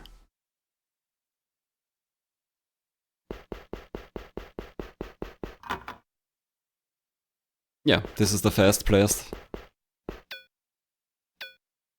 You come Fast Blast play, pay 100 T's, leave gun. So he says leave gun. If you don't have a gun here, you can't play Fast Blast. Which is a weird policy, yeah. Many alien go in Fast Blast hatch. Some make plenty T's, fast. Guard hatch good. Alien don't go in, they not pay. Me Mach T, mutant. Guard Fast Blast hatch. Pay 100 T's, leave gun. Mach T, open hatch. Right. 100 T's, good. Now leave gun or Mach T not let in. Where's my gun? There's my laser writer. Good God. Mach T, hold. Alien come out, say, give gun. Mach T, give. Go. Play Fast Blast. So this is also critical. I need the phrase give gun. If I don't remember that, I can't get my gun back and I have to buy a new one.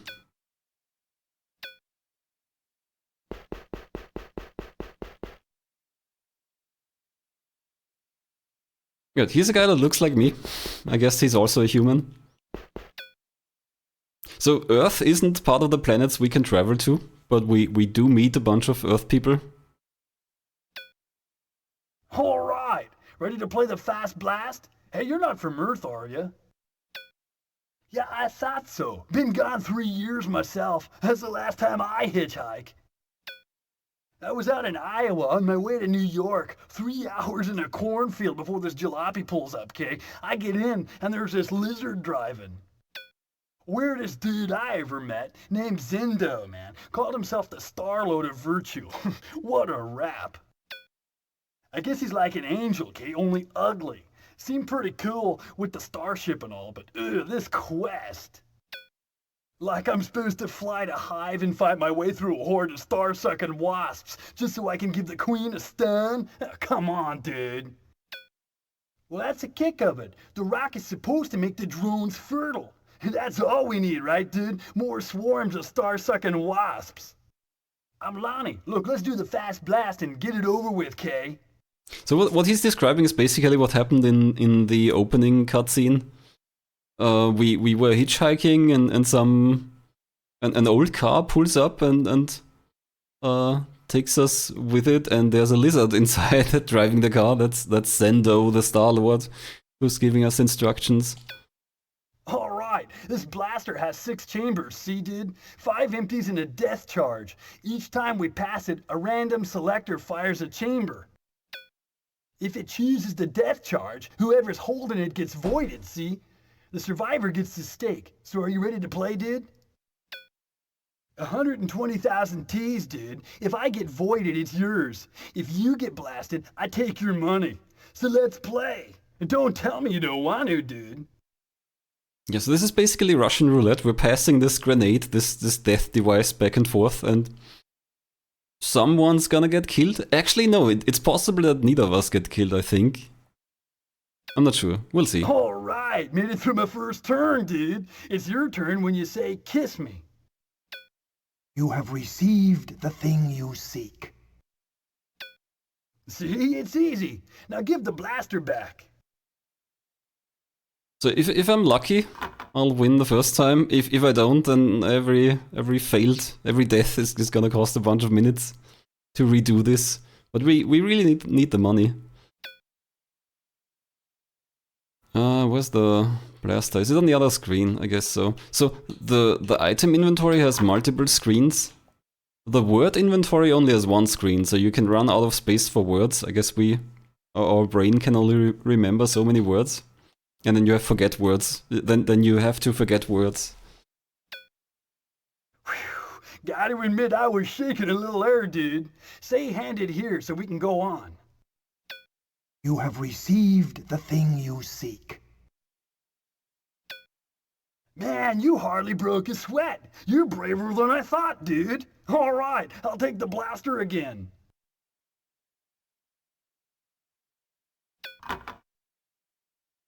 It's getting exciting. Must be my lucky day. Say get it over and we'll be through. Oh, we're almost done. You have received the thing you seek. Don't blow me up. You're lucky to get out of here alive, dude. Give the blaster back and the hatch will open. I'm not sure if it can still blow up now. Alright, come back and play again sometime if you feel lucky. I'm taking a break myself, dude. Alright, well that was bad RNG. Neither of us blew up. But yeah, I don't even need to get my gun back because we're just reloading anyway.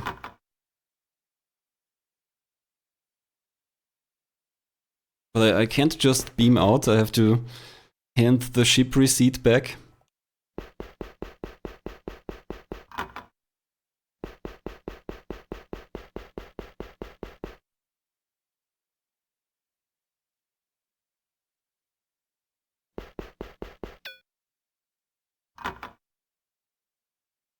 Receipt, not here. There it is. Figured you'd get 4 next for sure. Must be lucky. Okay, you can beam out.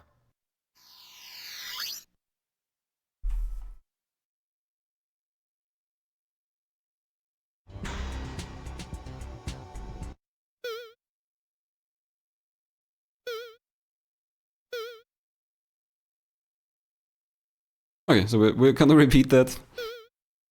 That's RNG. Sometimes it explodes very quickly and you win the money and that's it.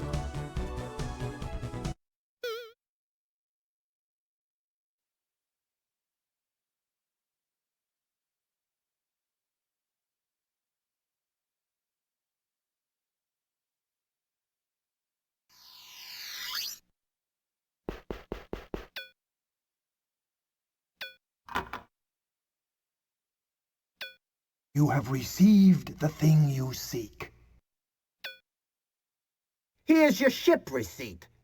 Go on in, mister. For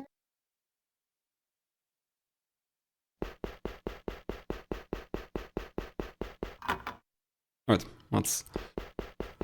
let's try this again.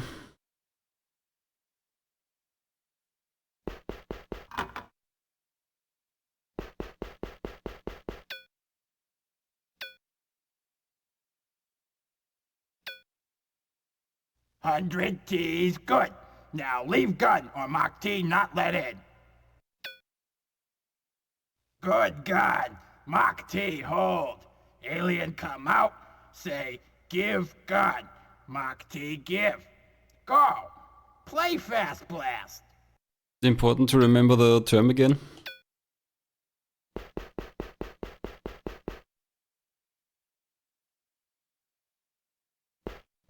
And here we go again. Love to risk my life. All right, ready to play the fast blast? Hey, you're not from Earth, are you? All right, if it chooses the death shot, all right. You have received the thing you seek. See, it's easy. Now give the blaster back. Whew, got it. You have received... Man, you hardly broke a sweat. You're braver than I thought, dude. All right, I'll take the blaster again. Must be my lucky day. You have received... You're lucky Come to on. get out of here alive, dude. Give the blaster back and the hatch will open.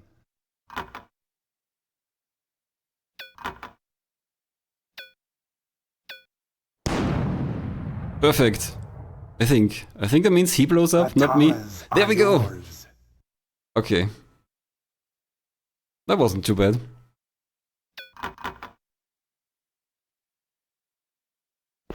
And that's how you play Fast Blast. And now I've got a lot of money. Which we are going to need pretty soon. And funnily enough, I don't have to spend the money, I just have to show it to someone. Yeah, I guess so, basically. I mean, it works like Russian roulette, kinda, except that it's not a gun that you trigger, it's some kind of explosive.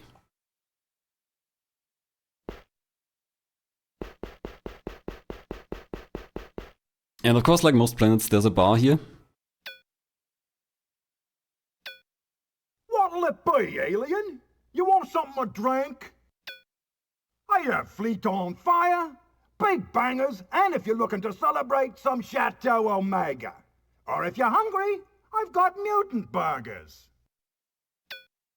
Also known as Big Bang Bilge. We drain dishwater over a fleet-on cube. Packs a punch. Takes a cast iron stomach to handle it. 34 T's. Fleeton is some kind of space fuel. I assume it's like highly radioactive or whatever. You have received the thing you seek. Coming right up, 1 flask of fleet on fire. You got to have the belly of a mutant to handle this stuff.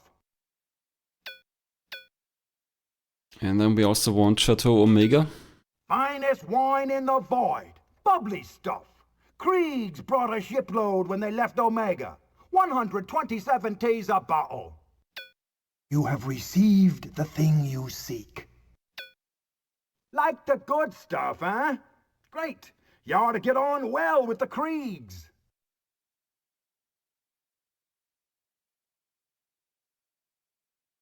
Okay, that covers the drinks for this planet.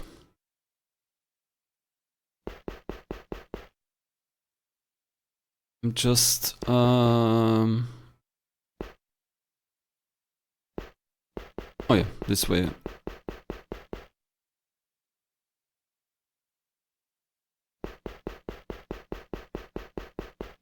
So here's where we need the money that we wanted at the Fast Blast. No, go further, alien.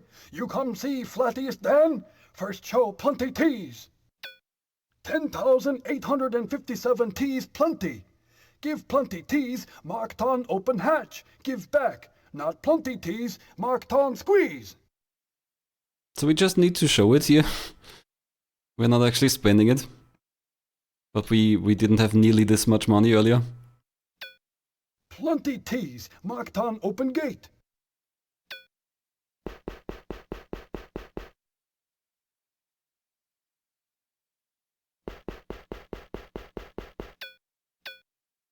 So what's the matter, alien? Problem in the casino? Marked on squeeze you too much? Or did Lysistrata send you? Dan, Gladius Dan. Pleased to meet you. Sorry about the smell. It's those mutant burgers. This voice actor is really putting on a good performance. Gas, but what's a guy gonna do? Wish I had some fresh fruit. I don't know, maybe something from Woo. Yeah, that's it. Lychee berries. Bring me some. I'll give you 12,348 teas. Anyway, we skipped some lore kinda. I'm not actually sure if anyone explicitly spells it out, but we are supposed to give him the Cup of Courage. I guess it's like a reminder that he should have courage. I don't know. Maybe it just shows that we're strong. You have received the thing you seek. And we get an injector sword.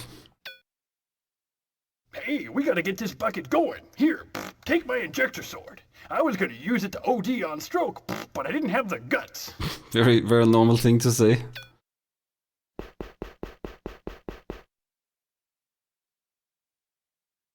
So what's an injector sword? Why do we need an injector sword? I think the bartender here explains it.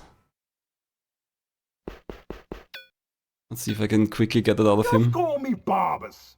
I was a chemist back home. Lucky for me this job opened up, eh? I'm from Minos. Used to be a nice place before the Star Force swooped through. That scum-tongued Sodaput ordered the attack. Wiped out half the people in 3 days. Blew up the factories. Turned it into a dump. That twisted, soot-sucking punk. If I ever get out of here, I got a concoction just for him. Eyeless poison in the void. Mixed it myself. The delivery, that's the problem. It'll only work if you inject it into his ankle.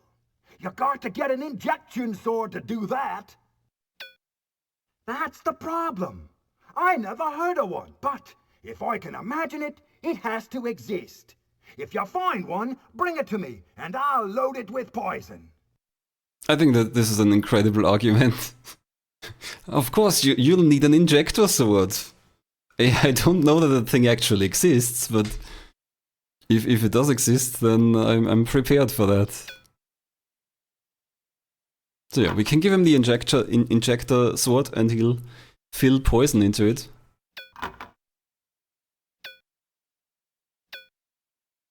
Great! Let me load it. There. Take it. Now don't forget to stab Sodaput in the ankle. First strike. Otherwise, he'll cut you to shreds. Yeah, Sodipart is the general of the Argosian military. That's why everyone hates him. Yeah, I mean, if you can imagine it, then surely it can exist. So that's all in the casino for now.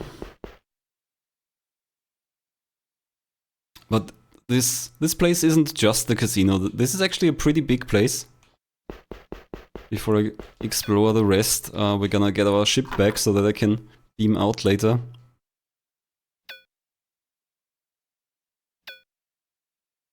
Figured you'd get fornaxed for sure.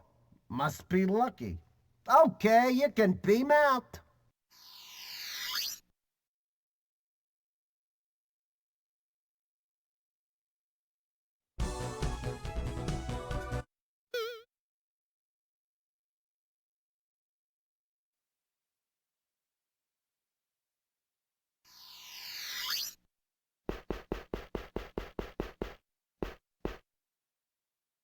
Alright, so this is really a pretty big place. I I made some maps for this game because I had trouble navigating places.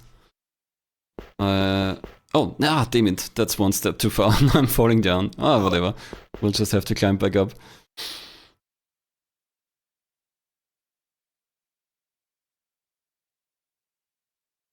But yeah, as I said, this is a pretty big place.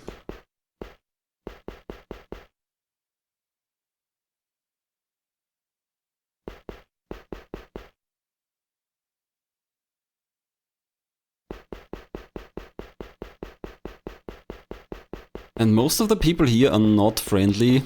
They're trying to trick you, they wanna kill you, they ask you for stuff, and if you give it to them, they'll also probably kill you. Oh, at last! Someone to ease the tedium! And so handsome, too! Where'd you get that lovely face? The Kriegs are so dull, I could just scream! And the Tectonies, oh, they could bore the moss off a stone. Such an utter lack of imagination. The mere mention of them dries my throat. Say, do you have something bubbly to drink? We do happen to have something bubbly. We bought the Chateau Omega. You have received the thing you seek. Aren't you sweet? Liza Strata would simply adore you! Here, take this pass and show it to her guard droid. He'll open her hatch. He's got this little thing on his forehead. I think that's an Omega sign, because they're Omegans. That's where they're from. She's absolutely stunning, a marvelous negotiator. We Kriegs like to call her the Queen of Queens. So we're gonna go to Lysistrata now. I think. Let me look at my notes here. Yeah.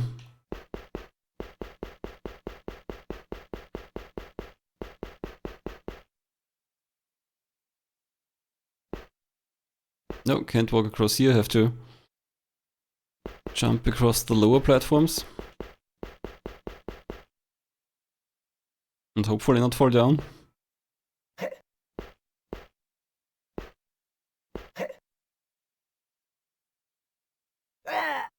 Ah, too far. Damn it.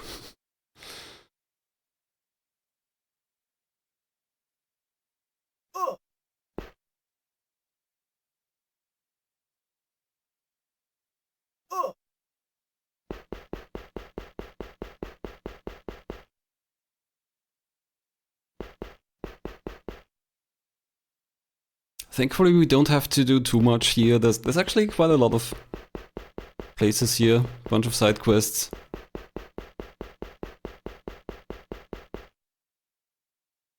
A shop that buys and sells all kinds of different things.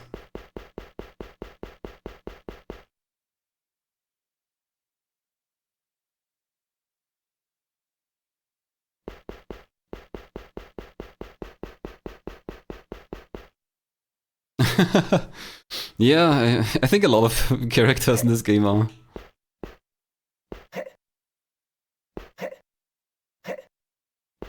There we go. This game wasn't made for platforming.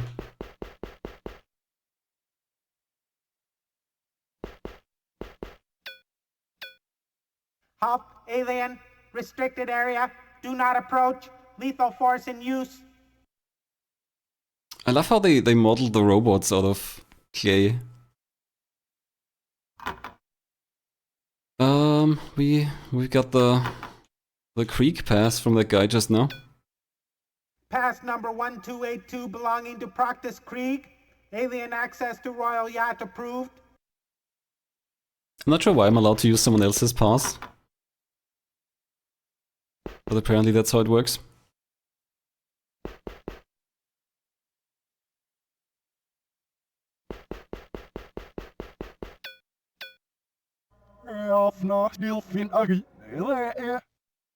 This guy's talking backwards. I have no idea why. But obviously he's saying, hey alien, got any fleet on fire? Which we did buy.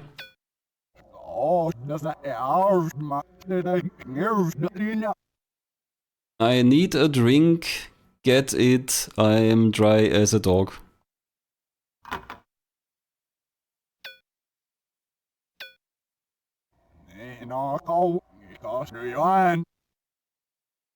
Now you're talking. Walk on in.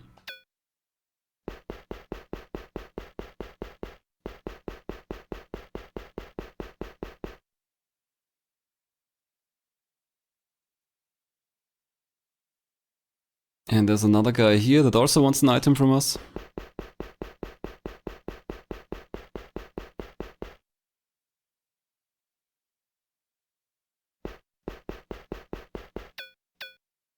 My, a face like yours is worth 1,000,000 teas. Would you consider selling it? This guy kind of looks like he's got a D-pad on his chest. I am Doctor, Lysistrata's personal bionecologist. Using technology from my home planet, Tecton, I've enhanced her natural endowments.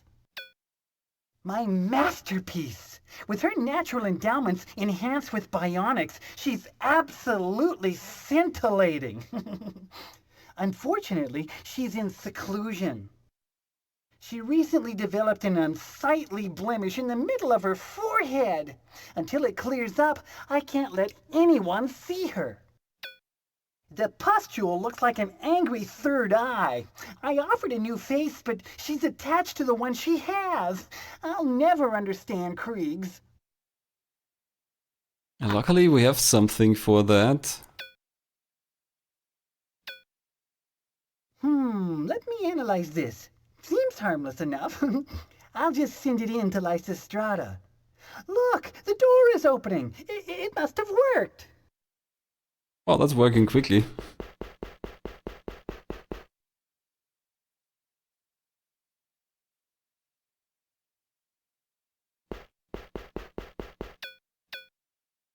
Come on in, Starman. I'm glad to see Zendo finally picked someone handsome to go on the quest. I know that you are questing through many worlds and that your final destination is Ravana. It is a nightmare of demons.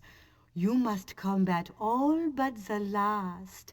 For him, you must have a gift. I'll give it to you if you get me a polysensory unit from Tecton. Okay, handsome? Will you do that for me? Have to remember the word here too. I am sort of a sensuous woman, you know? And the PSU makes all the senses so much more sensitive. Please get one for me, please? Alright. That's our new quest. So we're gonna beam right out from here.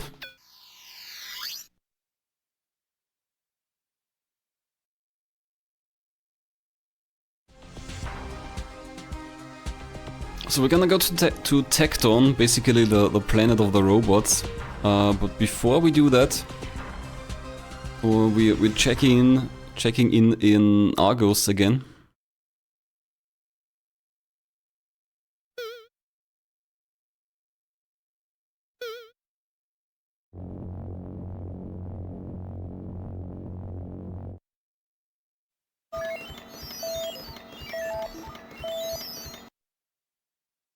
Oh, I've heard from the Simonin Omegan. It'll take at least 1 month to get the main thrusters going. Oh, clods.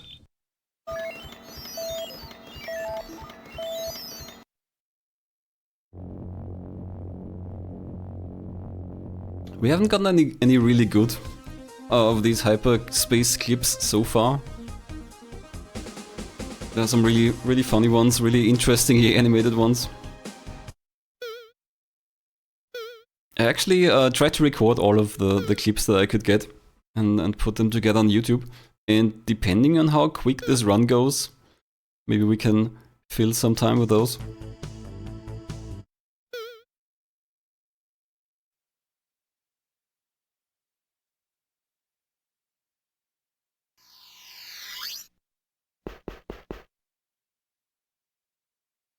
All right, we've got a bunch of walking to do here.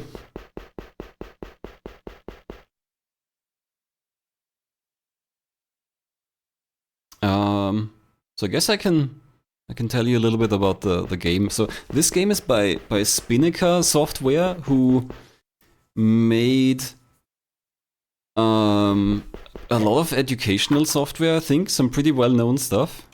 They were an established developer at this time already, and they were originally developing this as a DOS game with a different name. I think it was called like Star Lord. No, I've got it here somewhere.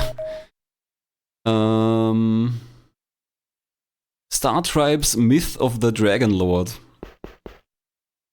The Dragon Lord is Zendo, the guy who's sending us on the quest. And a few years ago, some screenshots from that DOS version that didn't come out surfaced, and like it's recognizably Laser Lords, but it looks pretty different, and that's pretty interesting. For some reason, it didn't come out as a DOS game, and they reworked it into this. Yeah, this is only on CDI, Laser Lords, and I think it's basically the best CDI game, at least the biggest one. No, it's not on GOG, it never came out.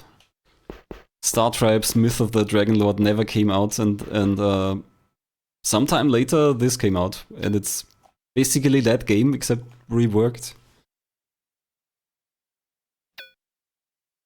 Wait a minute. You can't just walk through this gate.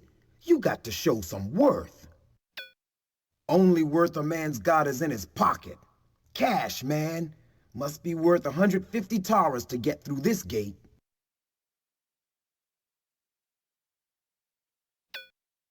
Go on in and do your business. Course, you might need an appointment with the CEO of Corinth Carbide. Cost you another 300. So there's another CDI game by Spinnaker, based on the same engine. So if you see the game, it really looks like this. That's Alice in Wonderland. I haven't played that. I assume it's not as big, as complex.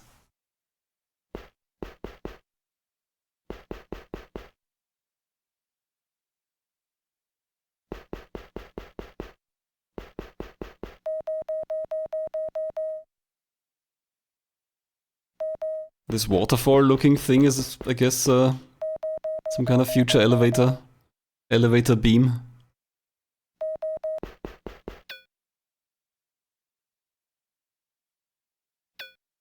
Please excuse me, I'm very busy.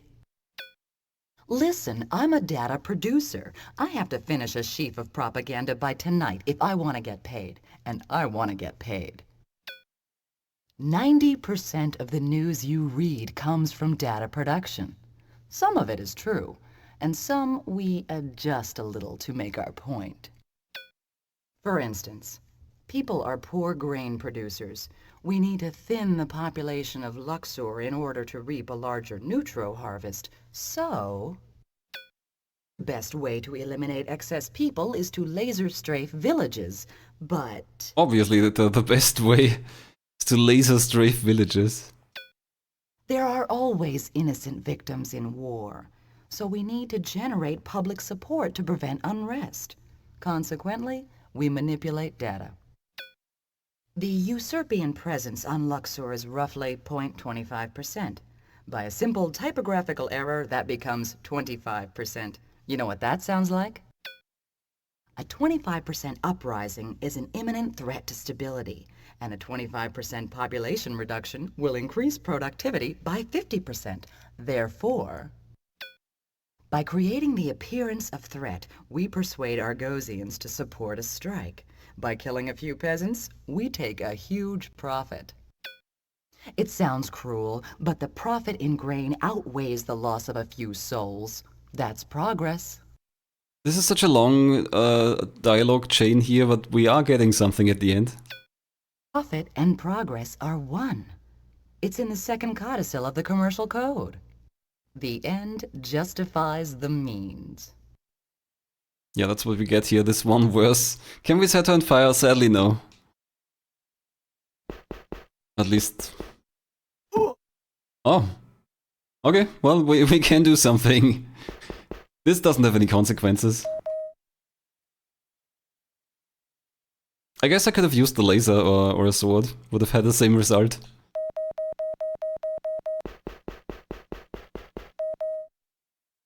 I wonder if she respawns. I mean, it doesn't matter. This doesn't have any consequences. I don't need to talk to her again. I'm glad it makes you feel better. Alright, now we're going to the Lyspatium, which is like maybe the military district or the spaceport or something like that.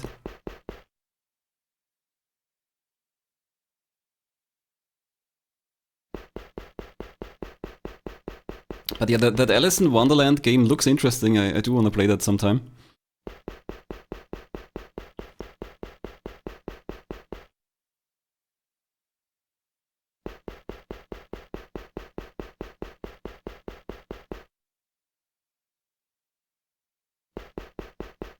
Alice in Wonderland?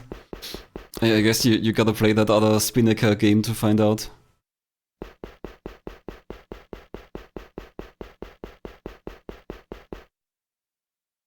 Alright, here's the entrance to the Lyspatium. We did pick up the password at some point. Halt, alien. Stun spokes ready. State Lyspatium entry code. There it is. Harpies swoop. Entry code stated. Entry approved. Hail $1. Thank you, Mr. Robot.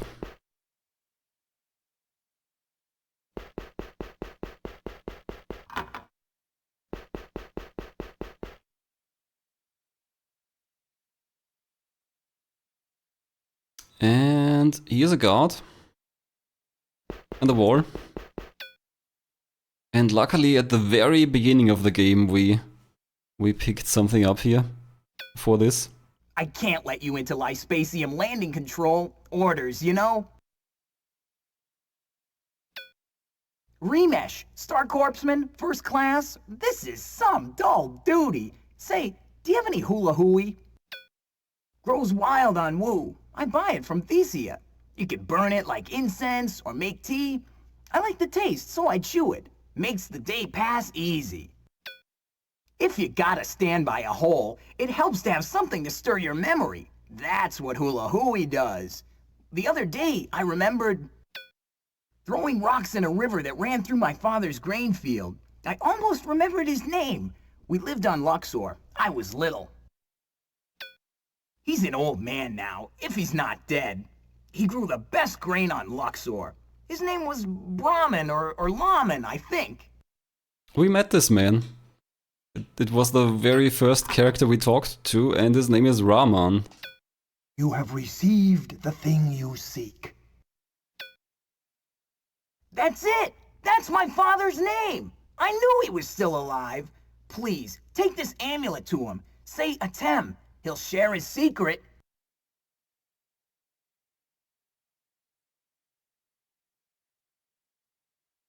So all we needed from this guy is just that he opens the gate. We don't actually have to do this, the rest of this quest. But now we can pass through here.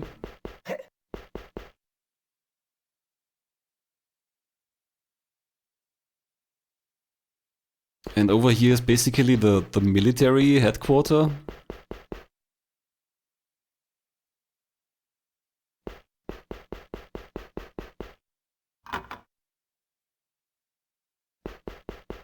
And here's a very, very nice man.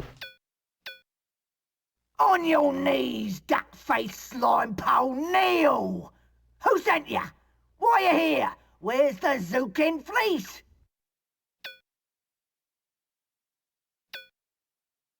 I think if I kneel, he talks to us more. I'll carve Sodipud on your forehead, Ashpit.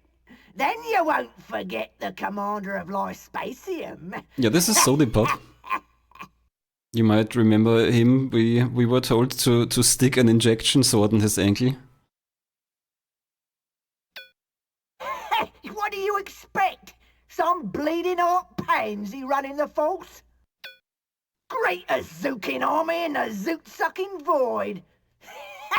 We'd never let a milk-mouthed drooler like you join. That's a pity.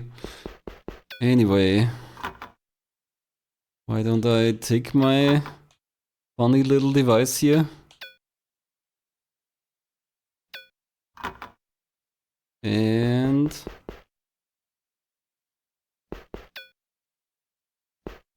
poke. You have received the thing you seek. There we go. We got his dog tags, which we're gonna bring back to prove that we did it.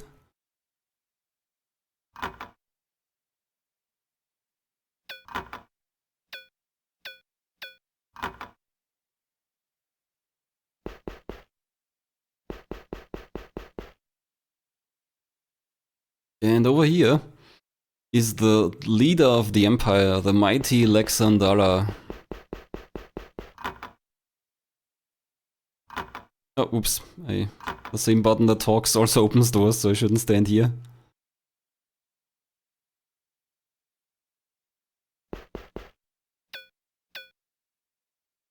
My, you're a brave boy to come in here. What have you brought me? The Gonger's crown? The golden fleece? Or nothing? Nothing? Really? You came in with nothing? You're really brave. I bet you'd like to know my motto. You'll like this. It's the fourth codicil of the commercial code. So slap the other cheek. Yeah, that's what we're here for. Now he aggroes, but I'll just leave. Bye. Surely the leader of a whole intergalactic empire can't send anyone after me. I can just walk away from him.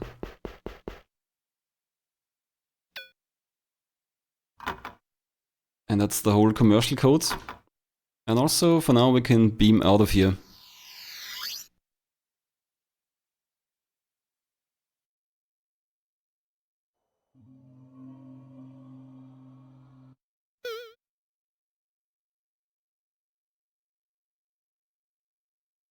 On to Tecton, the robot planet.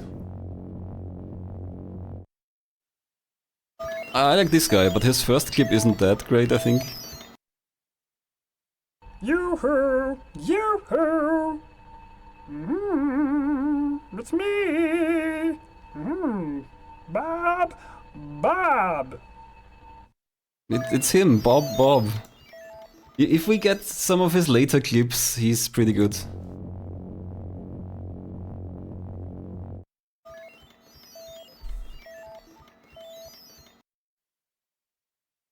On Tecton, you must learn the 4 analects of confusion and attempt to make contact with the variable. Very mysterious name, the variable. We're not gonna see him, that's a side quest that we're not doing.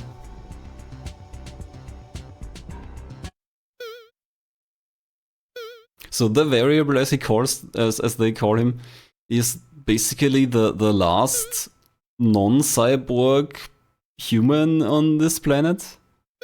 And he's an old man and he's almost naked and is imprisoned in a maze. And we can help him get out of that, but yeah, that's not part of this main quest.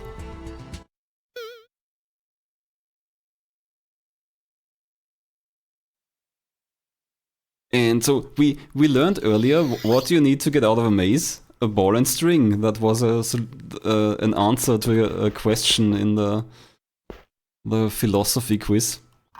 And that's exactly what we need to free him, but yeah, we're not doing that. So here everyone's a robot. Welcome to Tecton Organic. Scan input. Humanoid model XY3B. No bionics. Very well. You may proceed through Prime Pyramid. So we've got mainly one specific task here. We want to talk to the leader of this planet. The Prime Assembler Or as some of his subjects like to call him, Prime Ass.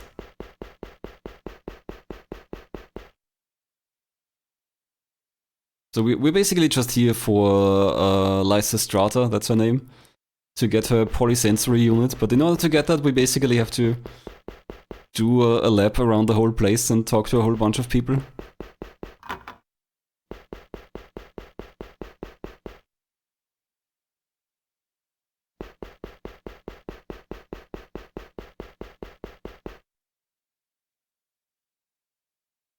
Here he is. I like his cape. Please stop with all the greeting. Can't you see I'm in agony? Leave me alone. Go away. I also like that he's got this very human kind of accent, where some of the others, or most of the others, talk like machines. So yeah, Lysistrata wants us to get a polysensory unit here. Ah, right, no, first his skull. As he says, he's in agony. We've got Skullthrobium. Well, thanks. I feel much better. Look, don't say hello anymore. Greetings give me these awful headaches. Just call me by name. I'm Prima Assembler, Autocrat of Tecton. Hey, have you come across any secret specs? The secret specs are also a questline we're not following. We are only here for the polysensory unit. So, Lysistrata wore out another one, huh? Alright, I'll make one for you, but you gotta bring me the components. I need a VEU for sight, an AAU for sound, a TEU for touch, an SOS for smell, a GUE for taste, and an OIU to hook them up. Here are the chips. He said one of those wrong. I'm just checking that I don't need a word from him or something. No, seems to be fine.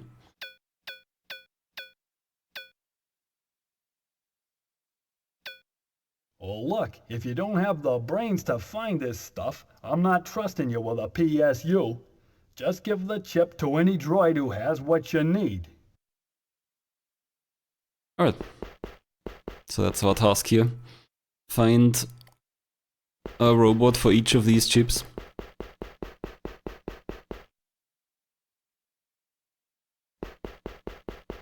And that's gonna take a while. Again, that's a bunch of walking. So I can try to recap the story of the game, and that it was shown in the opening, but I think it's not super obvious, or maybe people didn't catch the opening. So there's this big evil Star-Lord from, I don't know, out of our dimension.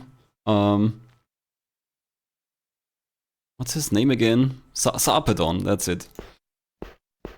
And he wants to condense the void. I think the void is kind of just their lower way of saying the universe, the galaxy, space. So he wants to condense the void and turn it into a crystal so he can hold it in the palm of his hand, which is an interesting desire. I guess he kind of wants to ponder it like an orb. And he built this mighty condensation engine or something, a device that can do that, can condense the void. I don't think this is a guy. Who No. are you talking to, warrior?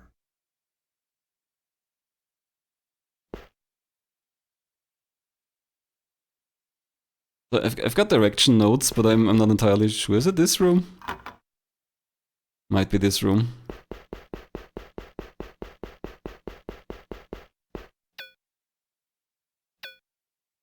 Oh, you must be the new donor. So good of you to stop by. I'll be with you as soon as I finish this VEU. There, that should do it. Yeah, that's the guy I want. Also, he's also got a D-pad on his chest. Apparently, most of them have that. This guy's funny. If I pick donor here, I think that's an immediate death. And there's a bunch of options in his dialogue that just kill you. So he mentions the VEU. So we give him the VEU chip. You have received the thing you seek. I relinquish one visual enhancement unit. Are you sure you don't want to be a donor for our cloning banks? It's the chance of a lifetime. Just to be safe, he's asking again whether I want to die. Maybe not, maybe another time. Not this time, thank you. I still have stuff to do.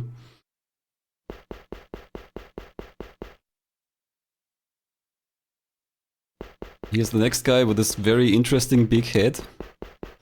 So the VU is the video unit. I'm not sure. His head looks like a big screen, but he doesn't. He has something else. Is this the audio thing, maybe? Be quiet! Can't you see I have my AAU on? I swear you organics are so insensitive. My auditory amplification unit lets me hear cells divide within budding body parts. If I want to, I can even hear the variable. You have received the thing you seek. A lower droid obeys the commands of the higher droids. Thus, order is maintained. In deference to Prime Assembler, I surrender my AAU.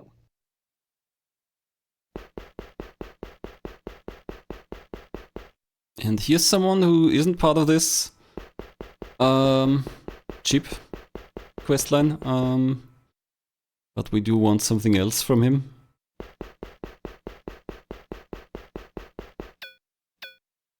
Here's a poem. Be content, functional. Strive optimal toward improved efficiency. Optimality regards the program creatively.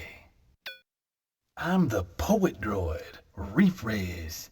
I write variations on the analects. The 4 analects contain 40 words. I recombine those words to contain the sense of all 4 in each poem. Want to hear another? Everything improves the program efficiency. The unit innovates to run simply. Functional optimality creatively strives. The program governs our every thought and action. It inspires us and gives us purpose. I'm looking for a word here. They are our only source for literary invention. My variations are almost complete.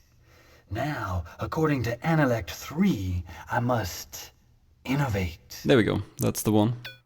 Poetic innovation requires intimate connection to the subconscious. Unfortunately, we never dream. We don't even sleep.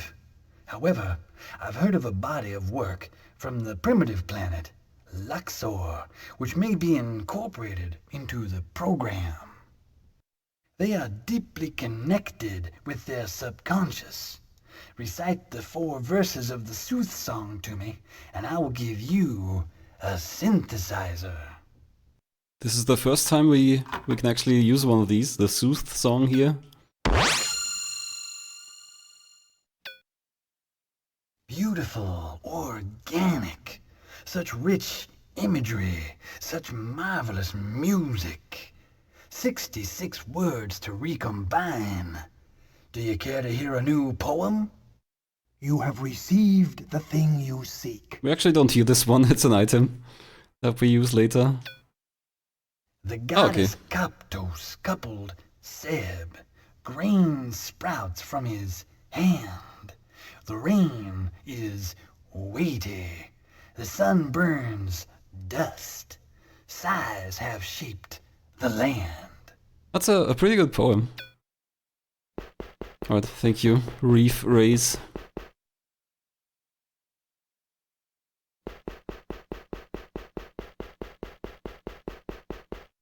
Okay, but we still got a bunch of wandering to do here.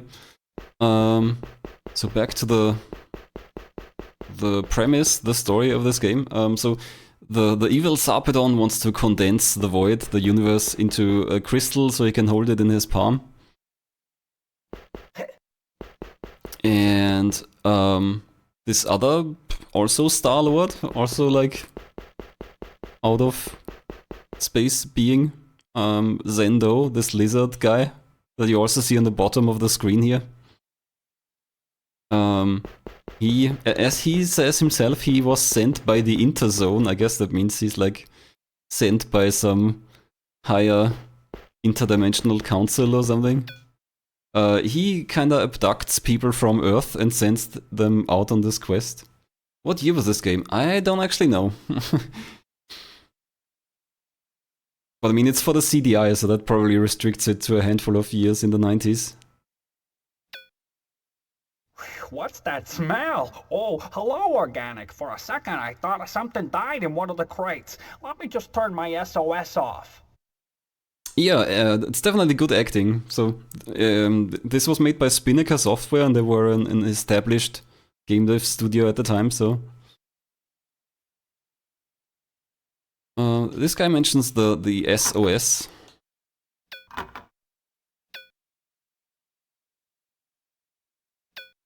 You have received the thing you seek. That's just dandy. How am I supposed to do my job without my SOS? Go ahead, take it. Yeah, CDI uses CDs, as the name says. Funnily enough, video isn't really a standard feature of CDI. You need an extra hardware attachment for your CDI to get MPEG decoding. So some games or some discs in general need that. But this one, for example, doesn't, and it also doesn't really have full motion video. It only has these images and then like 3 FPS videos or something.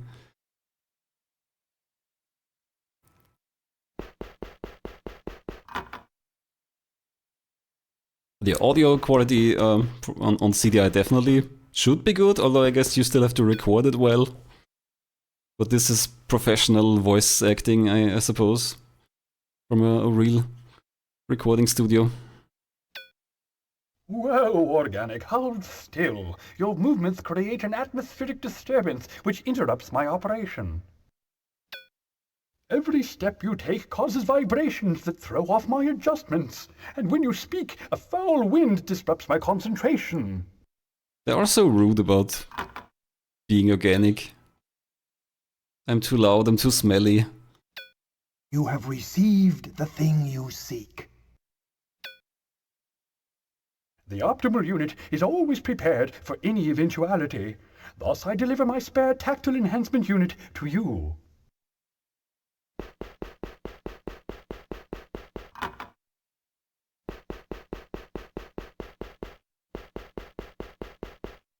So I'm playing this on the Mr. FPGA, and the Mr. currently doesn't support this digital video extension that lets you have MPEG video, but it's been being worked on, so I think you can already get like an experimental version of that, and then you can also play those games that need the digital video cartridge.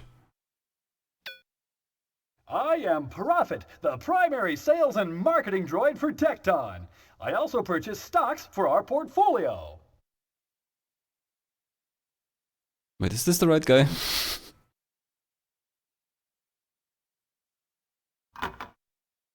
Does he have the, what's it called? That's not worth a torn Tara.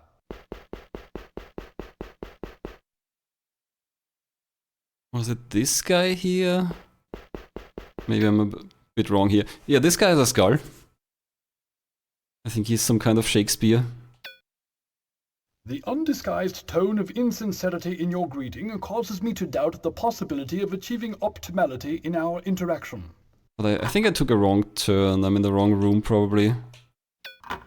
My notes just said up and right. Maybe I didn't do the right part. I will not respond. Okay.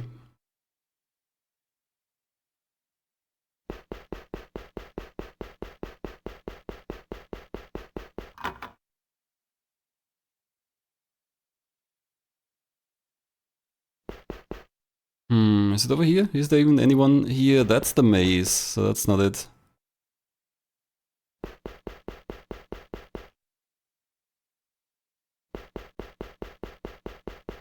Okay, so that's where I was.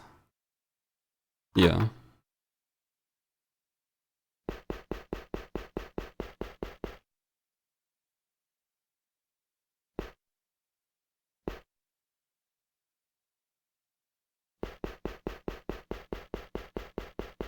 Okay, I'm a little bit lost now. I think my notes were missing a step. Well, that's easy enough to solve. I actually have a... I think I have a map of this. Let me see.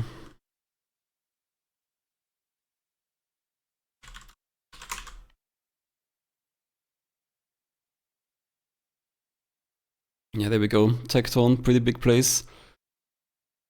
Where am I currently?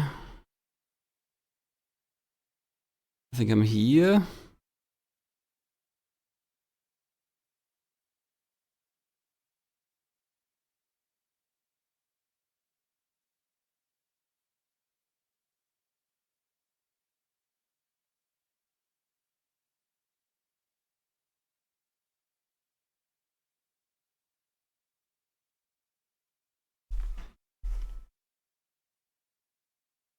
What's voice percent?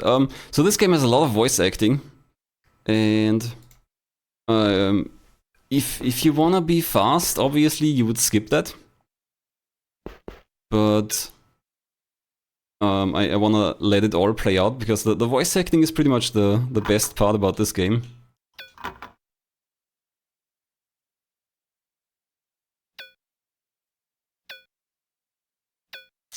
Okay, I remember where... I remember which guy that's supposed to be. I'm just trying to find it on the map.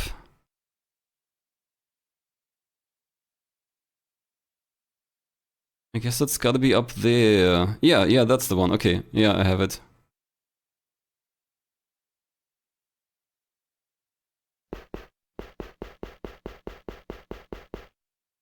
I'm not playing with an arcade stick now.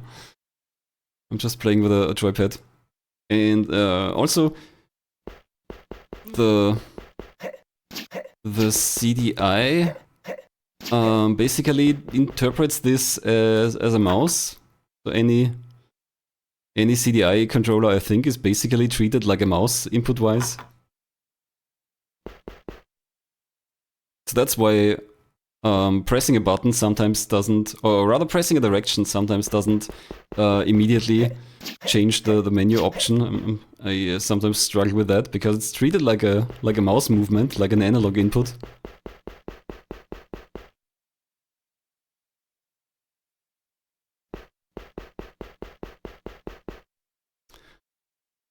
Okay, where is that guy? Sorry, I'm getting a bit lost here. Here's the ladder. There's the door.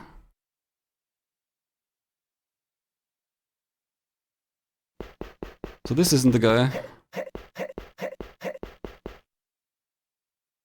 Yeah, that might be why CDI games control like that.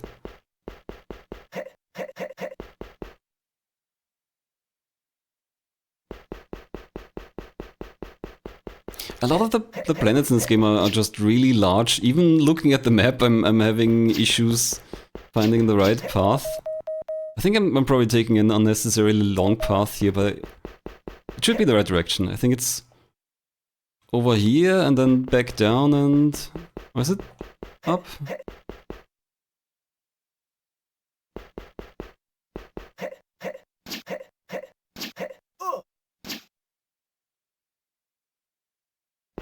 Okay, yeah, over there.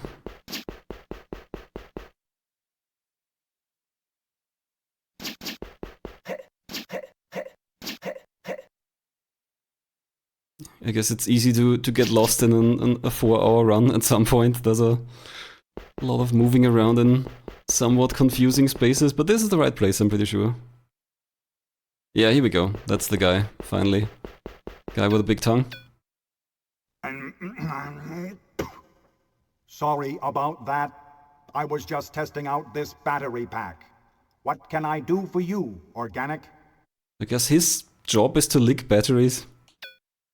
We run everything with photosynthetic cells. Can't beat it for efficiency. I'm the power droid around here. They call me Switch-on. I assemble and test battery packs. After I put the packs together, I taste them to make sure they have enough chlorophyll. That's why I've got a dozen GEUs here. Yeah, there we go. GEU, that's what we're looking for. You have received the thing you seek. Got this from Prime Ass, huh? All right, take one. I've got plenty. And, by the way, more power to you. There we go, finally someone has said it. Prime S. Not everyone's happy with the Prime Assembler. But I think because they're all machines, he's got definite command over everyone.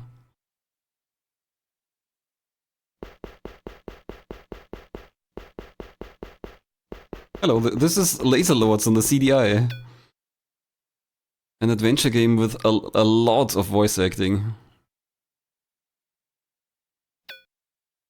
What's it to you? Primass got you hooked into the program? Look, tell him transmit's working fast as he can. Just 'cause he's got all the brains, he thinks everybody ought to be able to keep up. Jeez. What do you want, Organic? Can't you see I'm up to my electrodes and OIUs? There we go. OIU, that's the last one I need. You have received the thing you seek. Great. Now I gotta make another just to keep up. Go on, take it. Now get out of my sight. Okay, finally, that was everything we need on Tecton. Now we just return to Prime S and give him all those chips, and he's gonna make a polysensory unit for us.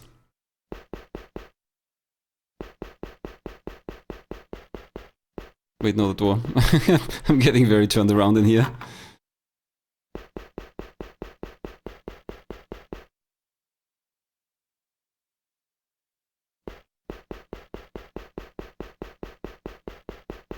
But yeah, while I'm walking back to the Prime Assembler, so I explained the premise of the story. There's this evil interdimensional guy, Sarpedon, who wants to condense space into a crystal, and there's Zendo, the lizard Star-Lord guy, who's sending people on quests to stop Sarpedon. And we actually meet a whole bunch of people who've been sent on that quest by Zendo. Like the fast blast guy earlier who exploded, who got vaporized. He was one of those.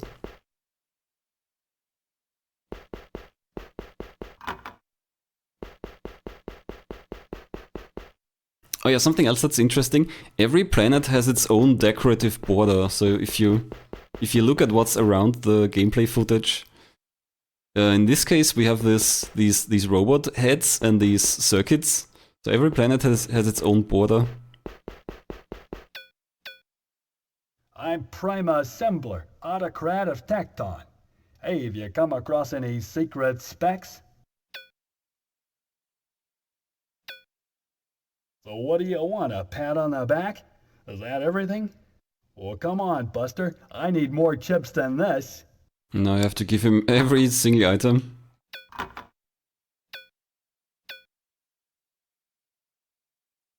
Also, the items look like the sensory organs they're replacing, I guess. Although this is just a skull. But then there's also a nose and a tongue. I'm not sure what the skull's for. Well, it's about time you brought this. Is that all of it? There's the nose.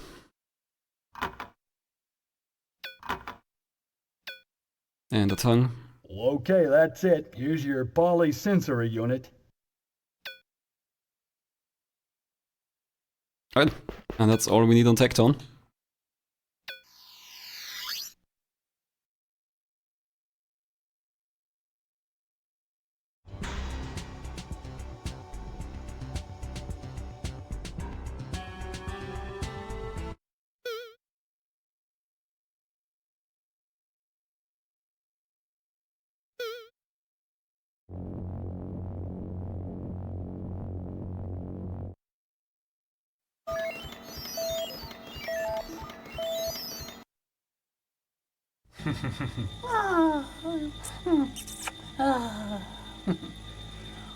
We just got married. Today. For our honeymoon, we're flying down to Fornax.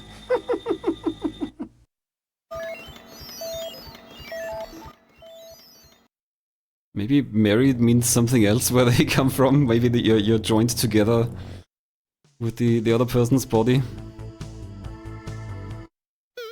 But yeah, that's one of the more interesting clips. More interesting animations.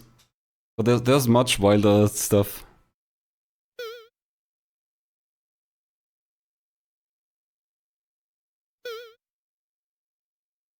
So we have a little bit to do on Fornax here. We've got the polysensory unit for Lysistrata.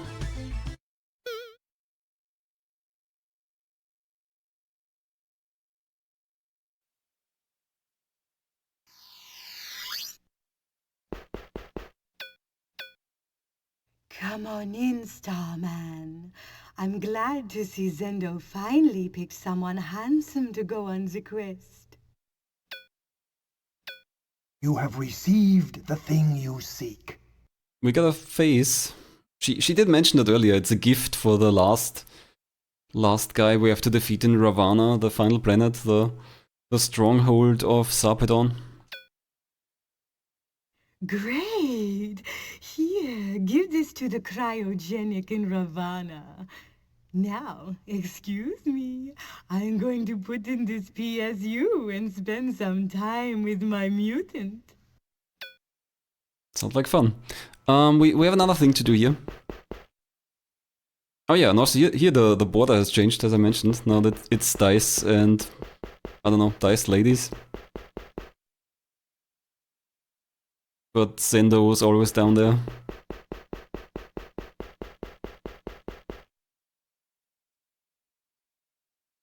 So what's left here is we go to the captain of this ship. Since I mentioned earlier, this is a spaceship. This isn't a planet.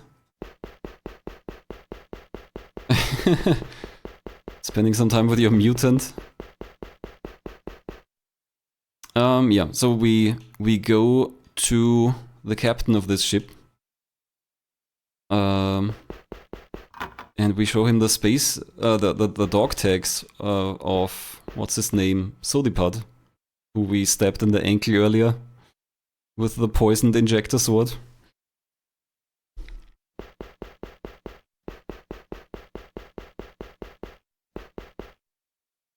Careful platforming here again. Ah, damn it, I slipped. Yeah, as I said, I'm using a D-pad, but the D-pad input is translated into analog because it's technically treated as a mouse. So walking isn't always super accurate.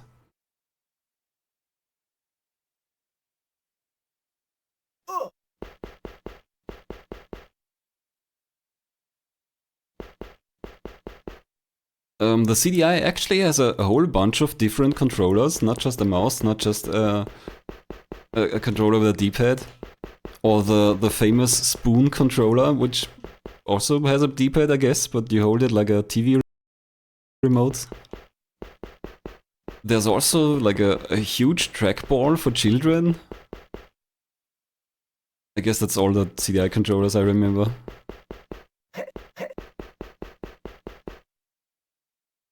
But I think they basically all work the same. They give the same input to the CDI.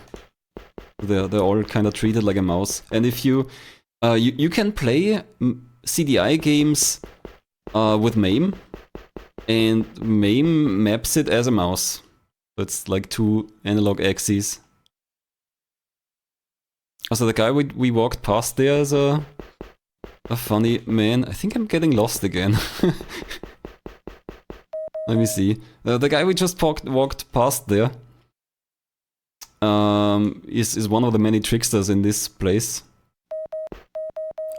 He asks you for his gun. He says his foot is stuck somewhere in a door or something, and he wants your gun to blast it free. Obviously, that's a scam. If you give him his gun, he uses it to rob you, I think.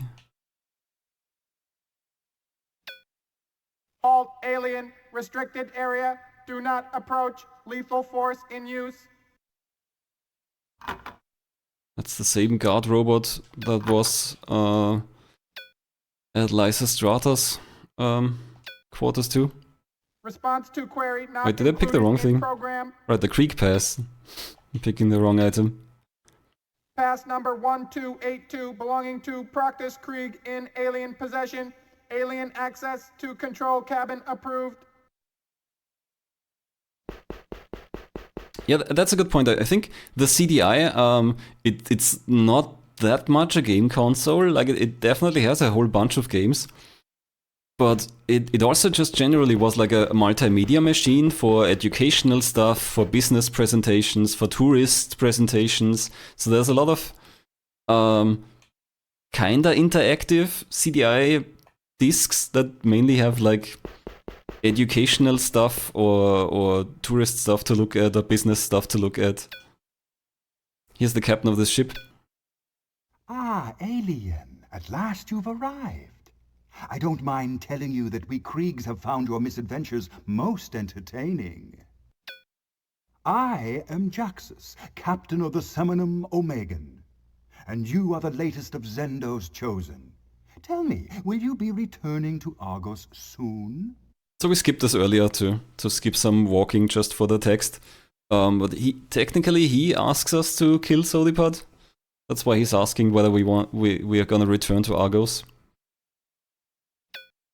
Perhaps 1,000 men and women, each on a quest for the Dragon Lord, have found their ways here in search of a hyperspace kit.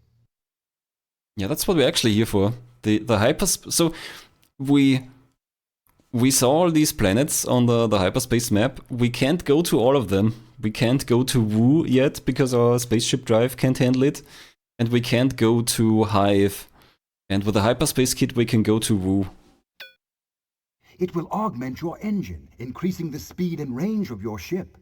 It is yours for 378,574 Ts, or free for a simple task.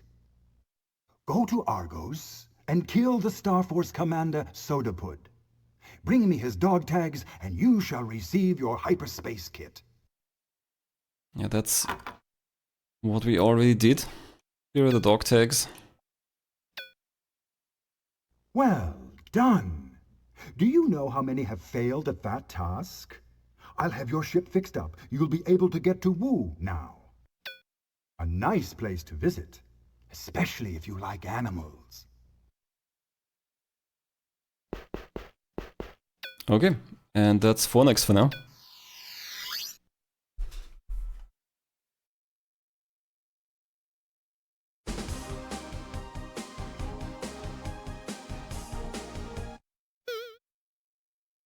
And now we can go to Wu.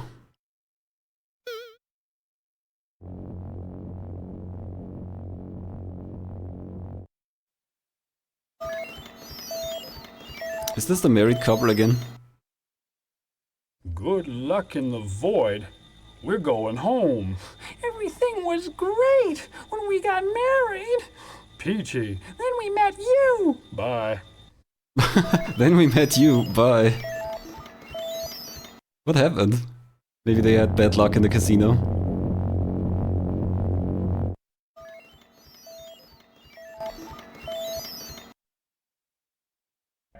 On Wu, you may learn much about virtue.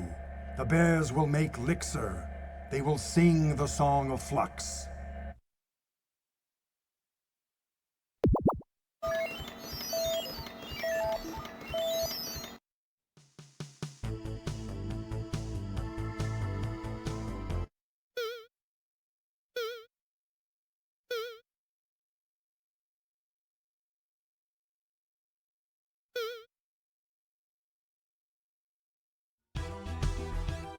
Alright, down to Wu. Wu is a funny planet with lots of funny creatures.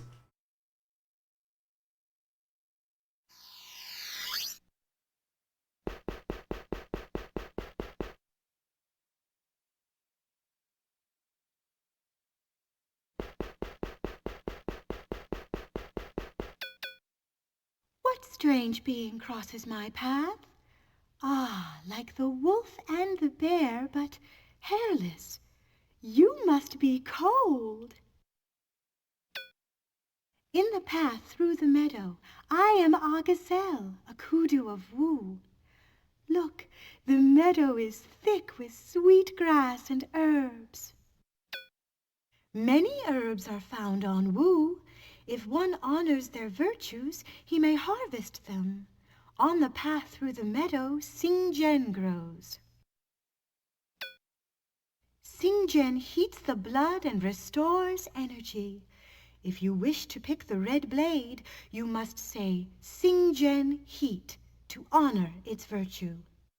Ah, gazelle, yeah. I think I might be out of word storage. Well, mostly. Yeah, let's drop some words. Don't need that one anymore. So, the item inventory can have multiple screens. The word inventory, for some reason, only one. So that's why there's a forget button here. So I can forget some words.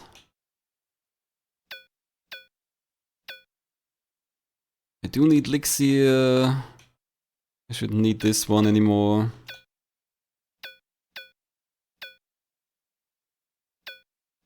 There we go.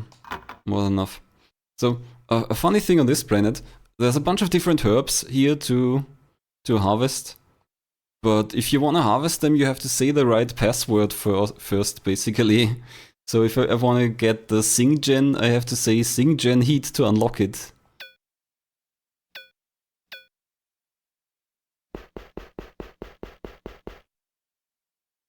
I think if you don't do that, maybe they hurt you. There's definitely one plant, if you don't say the code phrase, it kills you if you try to harvest it.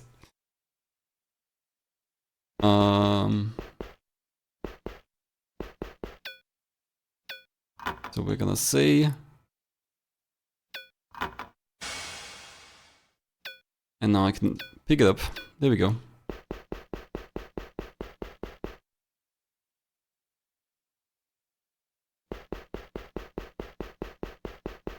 Yeah, this planet is full of talking animals. Some of them do pretty funny impressions.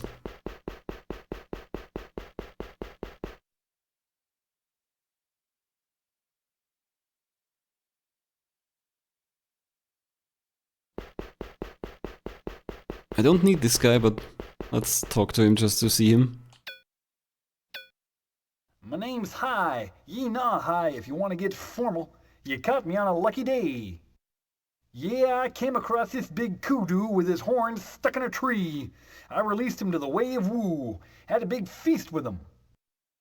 It was all-you-could-eat buffet. Loins, ribs, tongue. I let some monkeys in on the action and still came away with this doggy bag.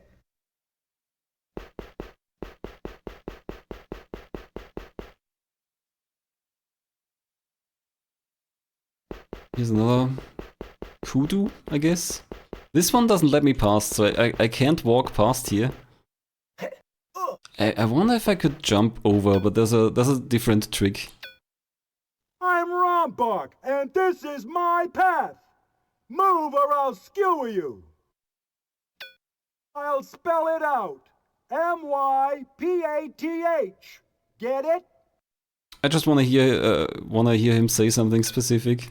Hey, what's the matter with you? Can't you see I've got big horns? Get out of my path, you yo-yo! You yo-yo. That's actually a term you need somewhere, but for an optional quest, so we don't need it, but I'm gonna remember it just for fun here. But so here's a cave in the background. I'll just step in here. Step back out. And now he's on the other side. And I can walk past.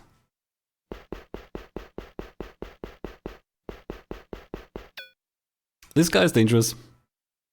But he can't kill me that quickly. You better think of something quick, meat. That's right, I'll tear you limb from limb. And I'm going to do it with these teeth. He looks so cute and sleepy, and then he's like a dangerous predator. What do you think these teeth are for, meat? Whoa, run. And climb, I guess.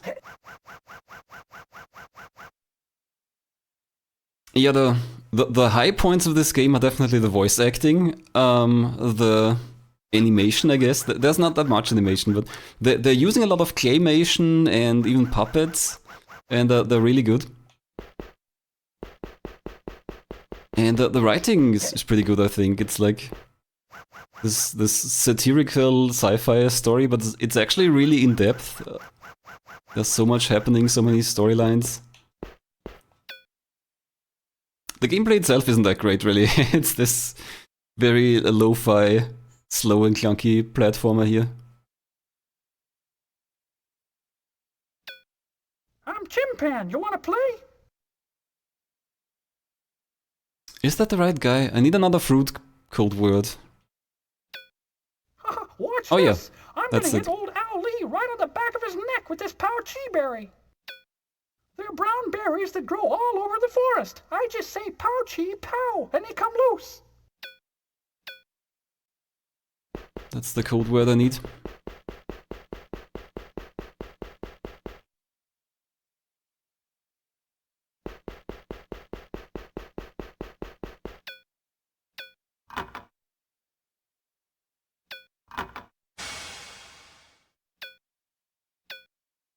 And there's my Pao Chi berry.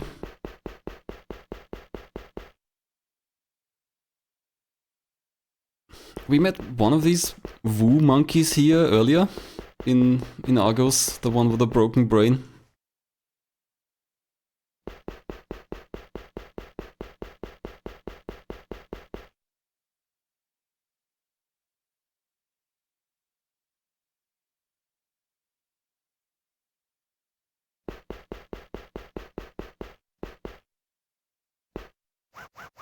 There's a little monkey somewhere down here. There, no, that's the mother.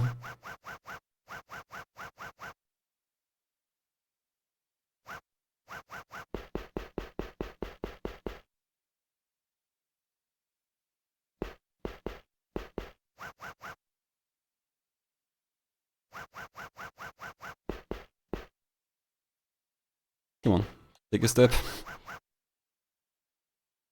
There he is.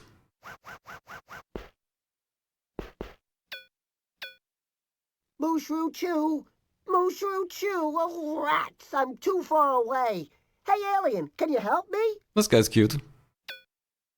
Mooshru is the white balls that grow on the forest floor. I came to pick some, but Lupo is right there. Help me, okay? Just go down to the ground and get some Mooshru for me, okay? Just say, Mooshru Chew! Mooshru Chew. Mooshru like mushroom.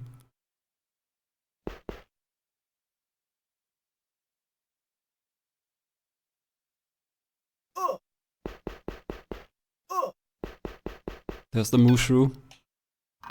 No, not words.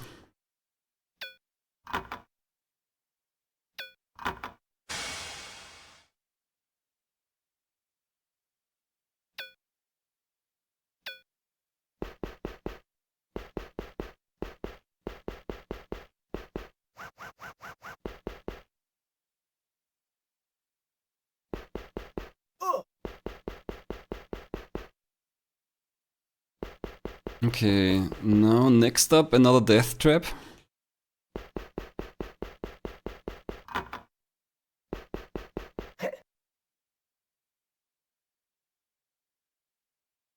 This big spider here also kills us if we say the wrong word. No combat or anything. If you say the wrong thing, you just die. Welcome to my parlor, alien. Tell me, are you strong or weak? If you tell her you're strong, she eats you. You have received the thing you seek. I thought you were strong. Here, take some light she berries. They fell in my parlor this morning. You'll feel strong the next time you come. So they keep highlighting the word strong. If I pick it anywhere, she kills me.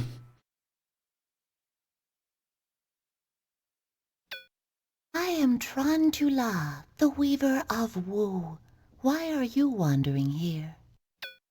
Who else could do it? No one on Wu makes thread but me. Wu is like a web, every strand interconnected. Each serves its purpose. Wolf, kudu, monkey, bear, all are needed by Wu. Yes, she says she's a weaver. We can tell her about the golden fleece that we have heard comes from Wu. You have received the thing you seek. Master Tao gave it to me years ago to make robes for him. Here is a scrap. Before you take it, tell me, are you strong? Before you take it, tell me, don't you want to die after all? Maybe not, maybe another time.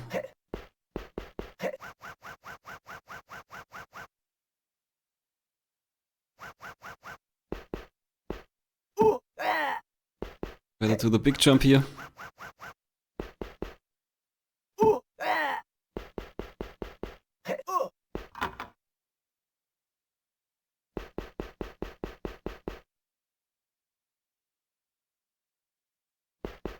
Here's another funny little creature that we don't really need to talk to, but...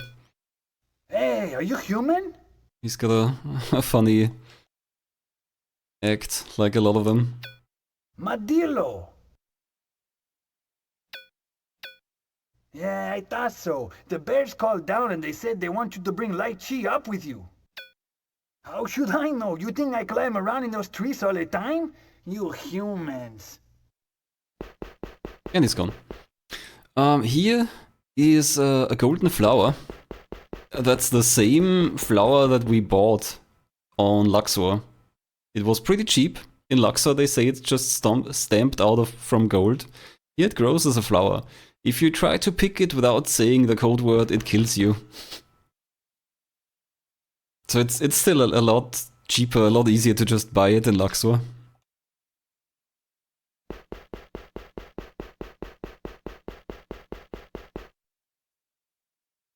Here's a funny frog.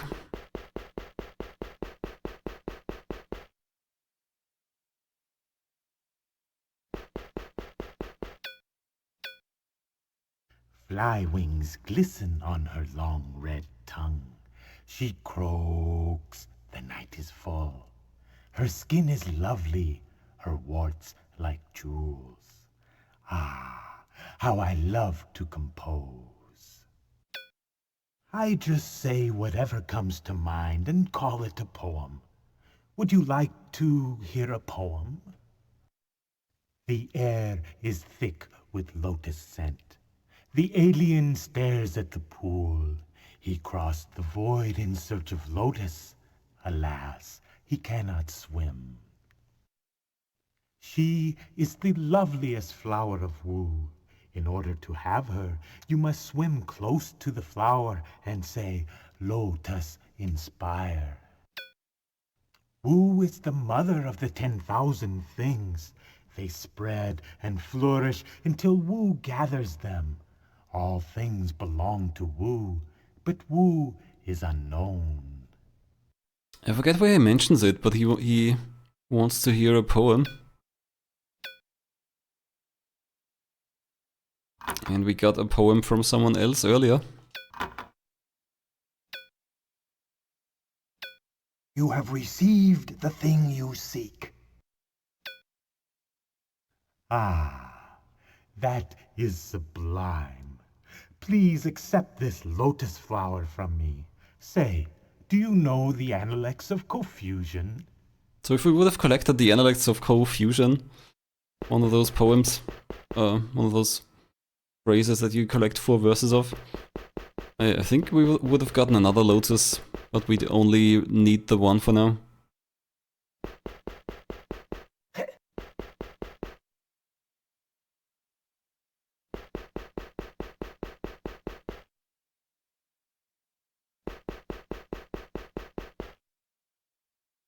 I think up here, where is it? We're meeting a dying kudu. Some of the other creatures have already mentioned it, but Wu is like this circle of life kind of place. They all believe that when they die, they go back to Wu. Do not come too close. I am injured. Soon I will be gathered back to Wu. When that happens, my thrashing could harm you. Sorry to hear that. Bye. She's also not part of our main quest line.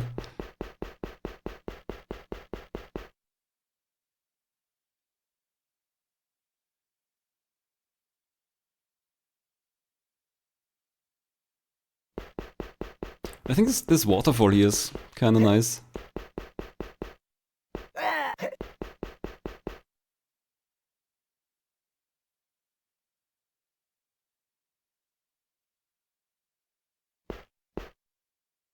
Okay, gotta get over there.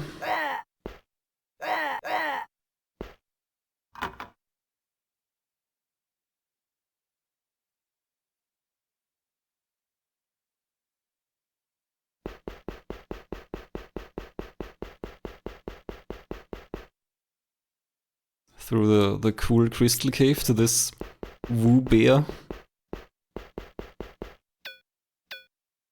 All right, you are here. Did you bring any lychee? It's a berry, a yellow one that grows in the treetops. Do you have any? We picked up all kinds of stuff, including a lychee. Great. Thank you. So what did you come here for? I am Master Lao. This is the Crystal Cave. Here, separate from the world of action, we enter into stillness. The great crystals focus the energy of Wu so that wisdom is revealed. I never really noticed it before, but I think this is just the same voice as Sendo. Even makes it sound very similar. The Wise One honors the virtues of every being. If you can do this, you will gain the wisdom you need to succeed. On Wu, all things have virtue. The herbs are most virtuous of all. You must honor the virtues of each herb in order to pick it. Herbs give themselves to strengthen and cleanse the bodies of those who honor their virtues. There is no higher purpose on Wu. So I guess he doesn't mention it directly, but he can make elixir for us. Ah, the potion of regeneration. I will make it for you, but you must learn the virtues of the ingredients and bring them to me. Yeah, that's basically the whole thing we did here. Picking up all of these virtuous herbs. It is good, alien. I add this element to my kettle. Is any more needed? All elements are not yet gathered. And again, we have to drop them in one by one. All elements are not yet gathered.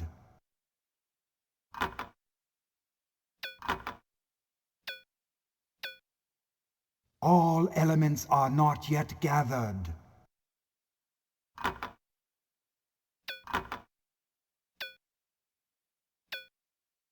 It is good, alien. I add this element to my kettle.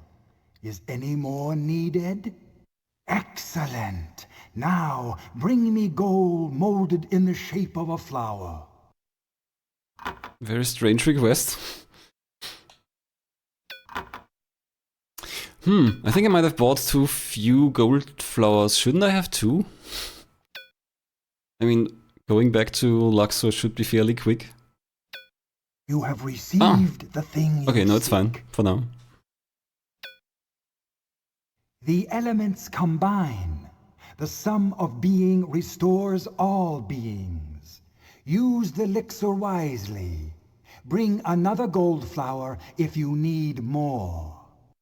Yeah, now you can just trade one gold flower for one elixir here. Elixir is the best health potion, basically. It gives you full health. Also, yeah, by the way, in the meantime, I've got a much bigger health bar. Although you could get way more even if you did all the side quests and stuff.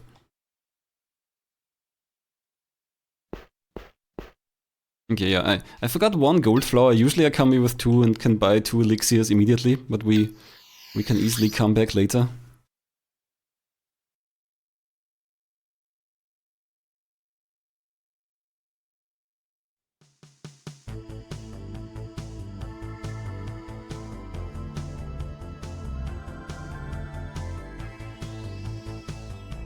So, all that's left before we go to the final planet is some cleanup on a few planets. We can finish a quest on Luxor and buy more gold flowers.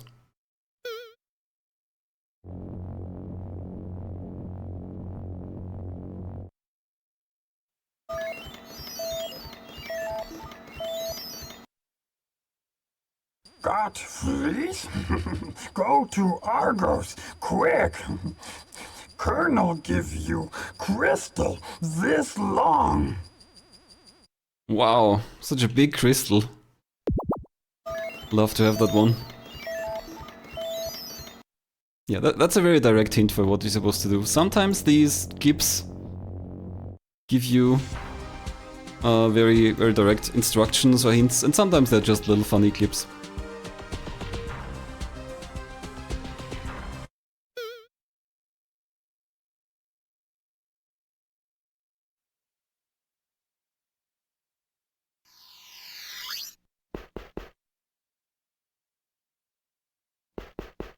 Last time when we left we were in this tomb, so I have to climb all the way back out. It takes a little bit.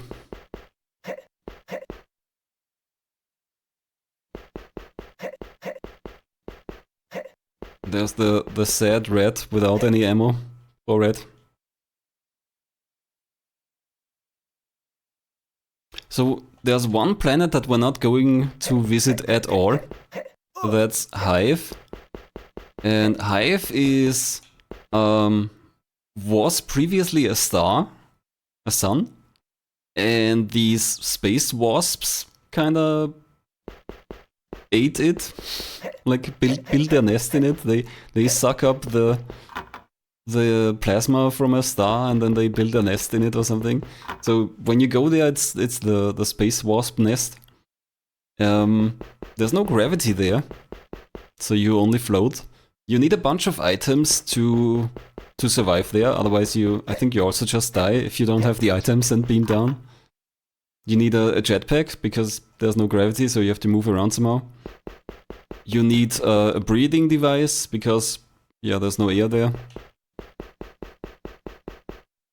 And you're at least supposed to have a special fog gun that works against the space wasps. I think that one might not be necessary.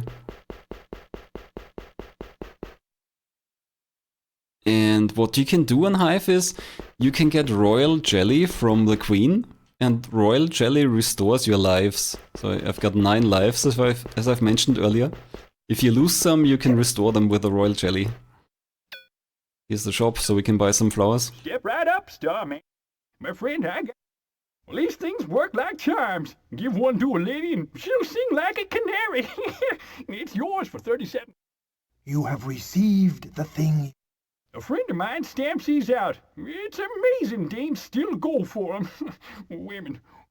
You have received the thing you seek.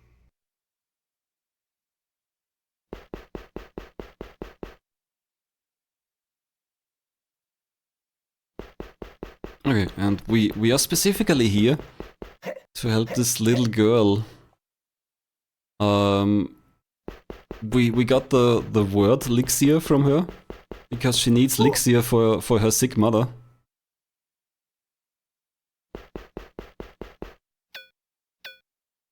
I'm Nebka. I know lots of rhymes. My mother taught them to me. Thank you. Thank you. You saved my mother's life. How can I ever repay you? I know. You can have my pendant. You have received the thing you seek. When you're all by yourself in the dark, say, All worlds are void. The void is all worlds. Hear the voidal murmur. This was my father's silver star. I want you to have it now. I think if we talk more to her, she does explain that her father was also a starman like us, so he's probably also from Earth and was abducted to go on a quest. Was that all of the things? Yeah, that's the whole voidal murmur now. All 4 verses.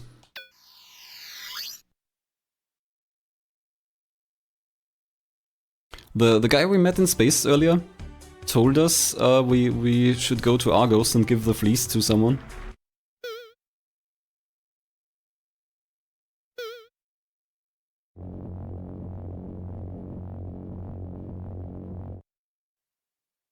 Hey, Bob. I hope this is the good one. You know, when shots of Fleeton hit my ship, boom, boom, boom, it completely altered my perspective. No, that's not the one I wanted. Thanks anyway, Bob.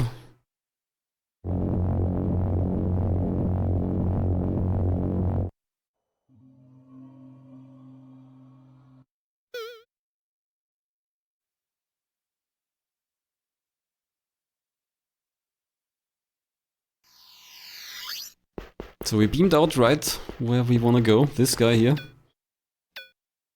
I recognize you, warrior. I offer the clasp of all who quest. What planet do you hail? I am going to Earth to search for leaders who might lead the planet in the path of sanity. This might save it from being devoured. Ah, Earth, the jewel of the void. Such beauty, such variation, such wealth. But the people barbarians. He's so right. Like pigs spoiling the soil, fouling the water and air, murdering each other 1,000 ways. Earth is in great danger. Since pollution has rendered Earth unsuitable for colonization, Argos has decided to harvest her wealth. Unless I succeed in my quest, Earth will be blasted down to her crystal core. The minerals will be salvaged and the core towed back to Argos. They're gonna take our precious crystal core that's famously inside Earth. It will be used in orbit to receive and transmit data. Our communication and exploration abilities will be 100 times better.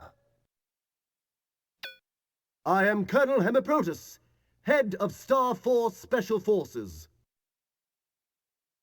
So this guy can take over the Empire, basically, if he only had the means to do so, the power.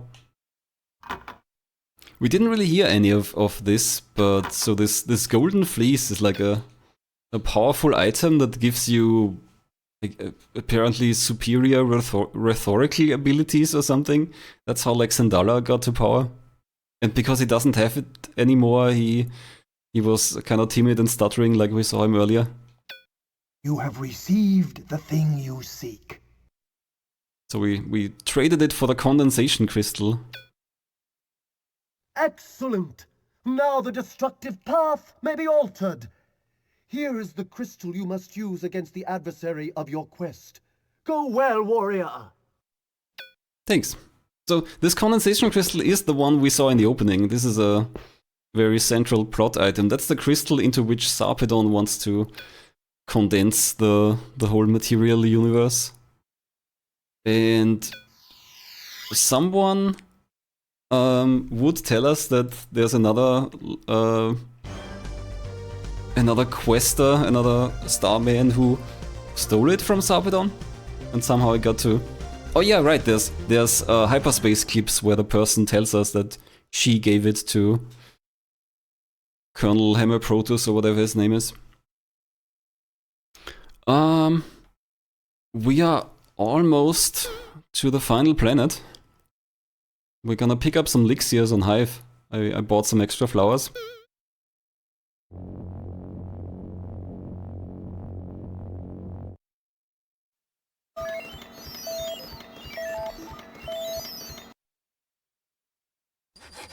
goodbye to Ravana. Hurry! Okay, that wasn't very helpful.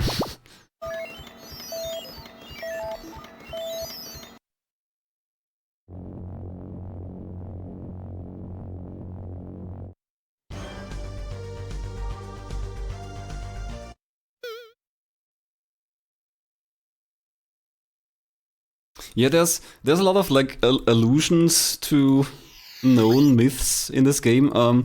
A big quest line that we skipped completely is the Gongor or Gorgon as you'd know it. But yeah, we completely skipped that. There's so many side quests. This game is way bigger than you're seeing in this run.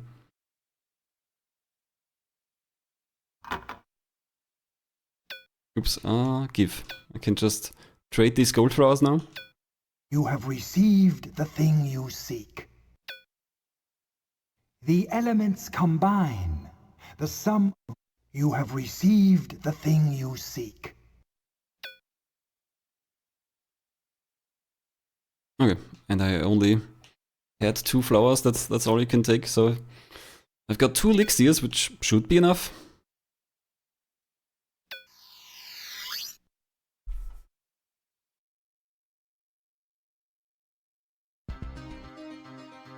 Okay, and that brings us to the final planet. So that's like another 15 or 20 minutes, I think.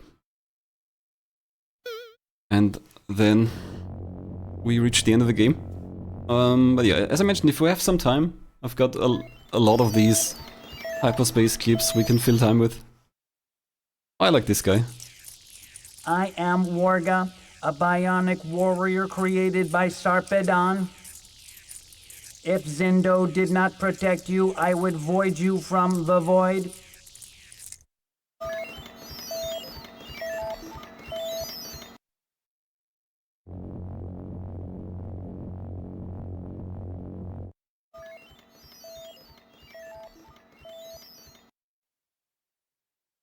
Sarpedon's lair is buried deep inside Ravana.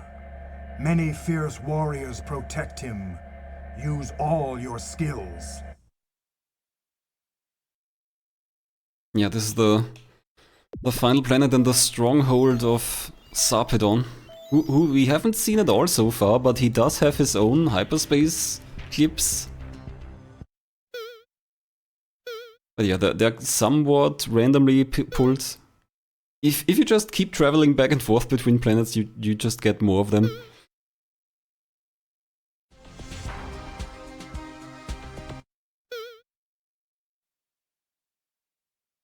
So, Ravana is kinda weird and different. The rooms don't link up in a logical way, like it's some kind of strange non-Euclidean maze.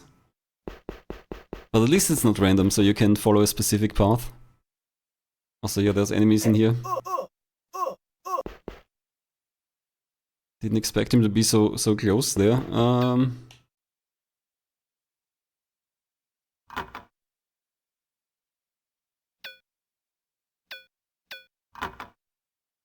We're gonna use our gun later, but for here the sword's probably better.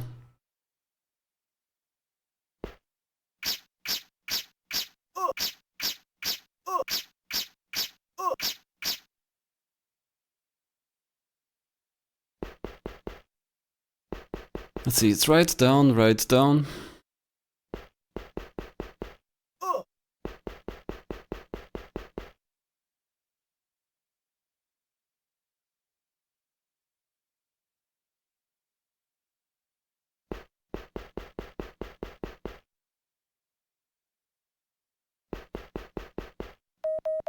Oh yeah, that guy has a gun. Better walk away.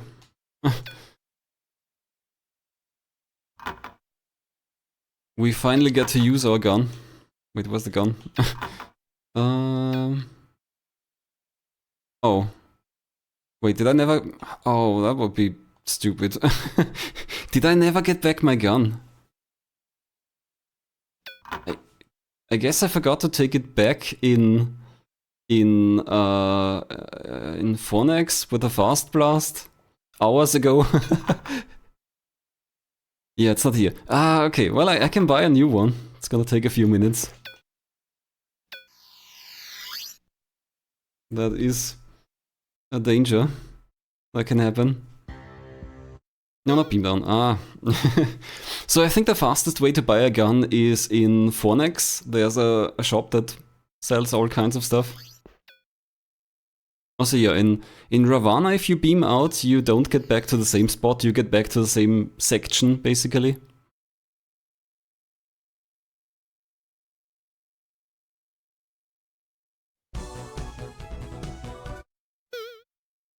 Alright, let's hop to Fornex quickly.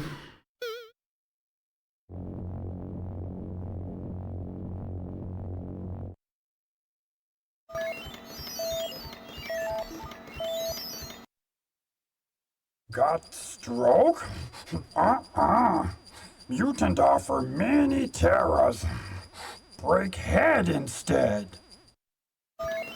That is a relevant hint for a quest. Stroke is a kind of drug, and there's a mutant that offers you a lot of money, or no, an important item if you get him some stroke, but if you give him the stroke, he kills you. Of course. What else would he do? Yeah, here in Fornex, as I said, this area is pretty big, and there's a shop called the Bizarre Bazaar, and that sells a gun, and I've got more than enough money. So I can just buy a new gun.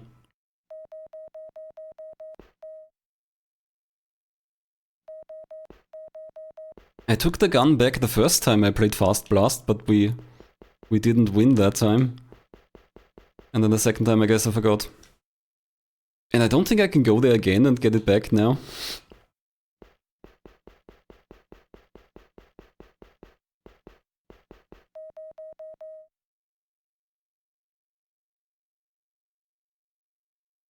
I'm having a quick look at the map as well, just so I can actually find this place.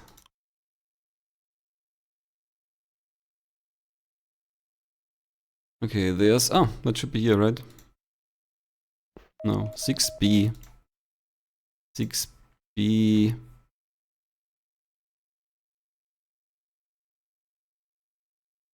Okay.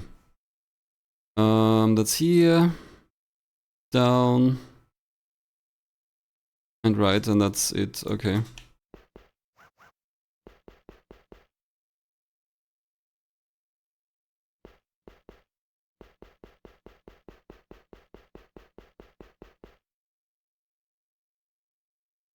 There's BB, the Bizarre Bazaar.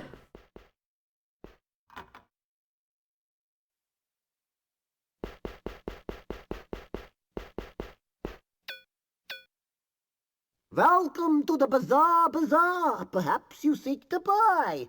Or are you maybe in need of taras and wish to sell?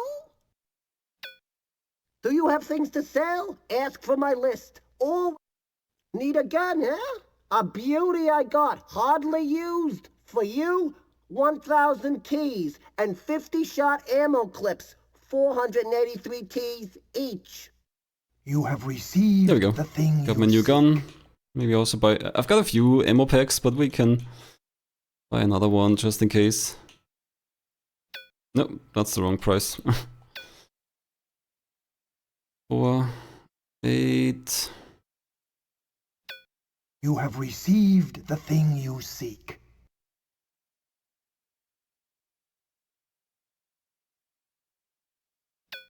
You have received the thing you seek. Yeah, there's really a lot of like situations like that in this game. For example, there's also someone who sells you supposedly the Sword of Zeb, but then it's just one of those gold swords that don't work at all.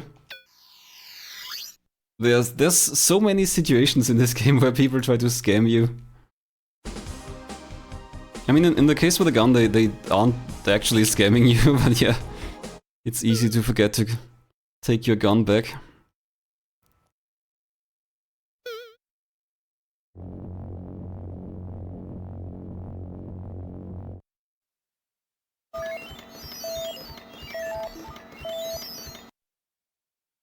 You must get the condensation crystal from the woman who stole it and give it to me. That's a particularly good puppet, or maybe it's actually a dressed up person. That's Sarpedon, the big evil guy. But he claims, of course, that he's not actually evil, he's doing the universe a favor.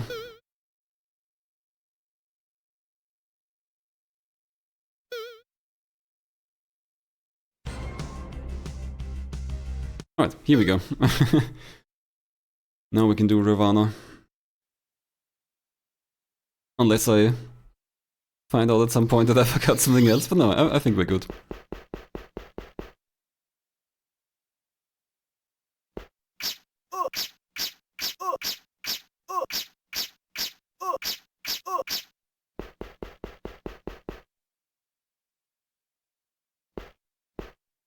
Okay, so right down, left up is the section, the first section.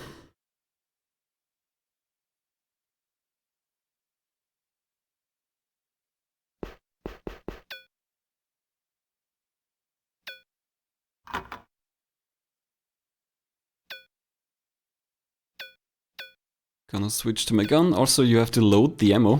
You actually have to use it to have it loaded.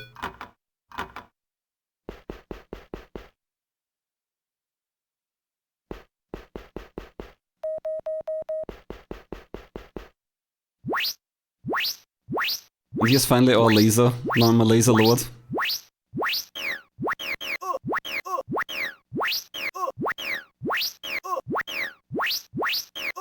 Amazing laser duel.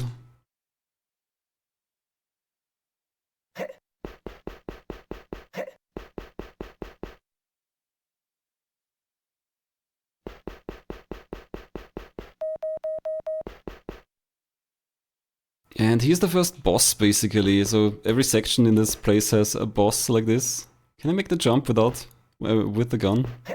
Yeah, okay.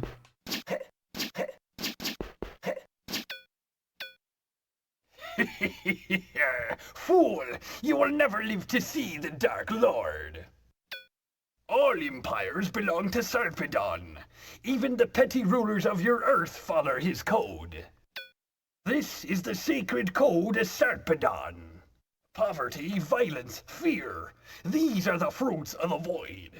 Futility, humiliation, death. This is the fate of all beings. So again, we're collecting 4 verses of the Code of Sarpedon. And now this guy aggroes and attacks us. I'm just gonna step away here. And that de-aggroes him.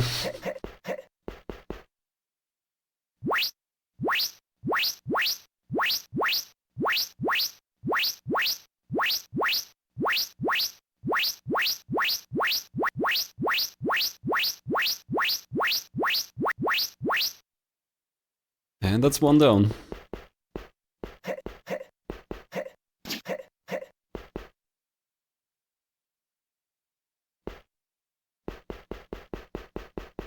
Okay, this one should be right, upright. There's different paths, but that should be a short one.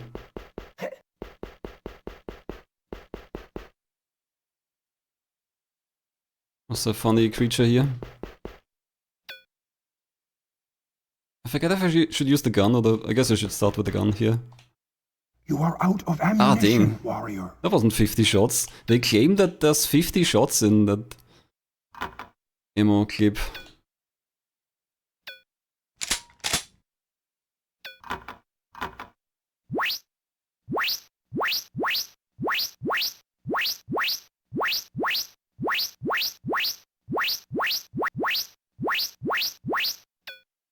I guess now I can switch to the sword.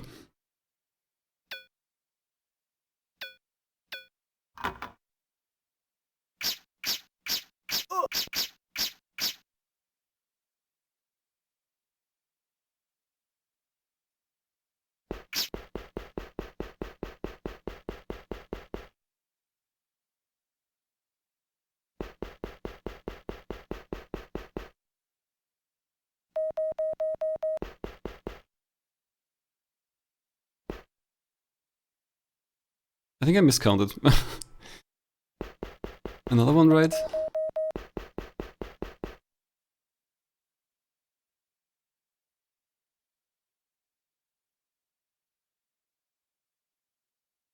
Yeah, that looks more familiar.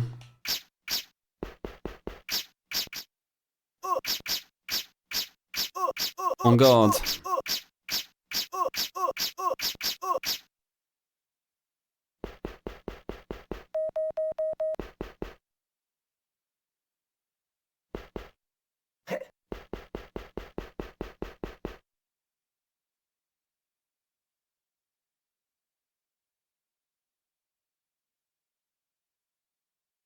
And here's the next boss.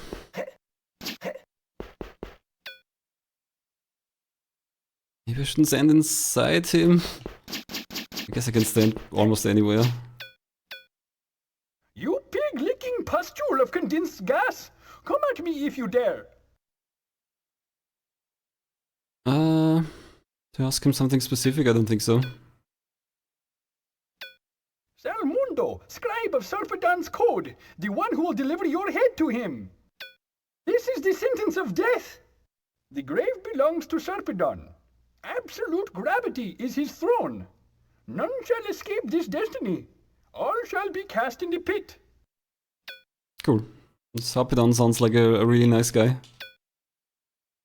Okay, better step out of here again and then attack him when he's as far as possible away.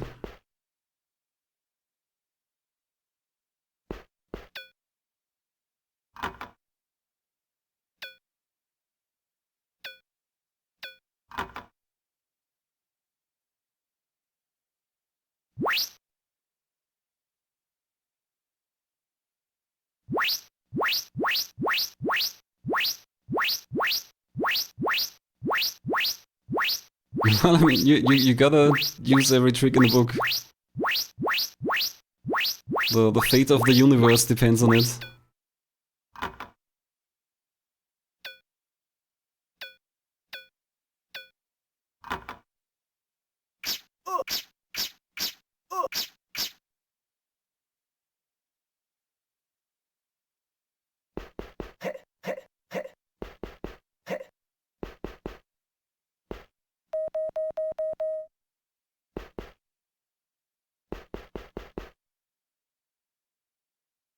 Okay, this one should be short. Up, right, up.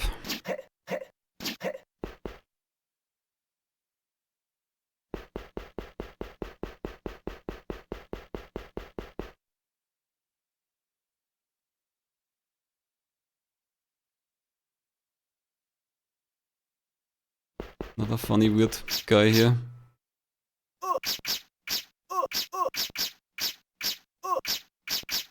Okay. So this is a forced elevator, basically. If I walk in, it forces me to go up.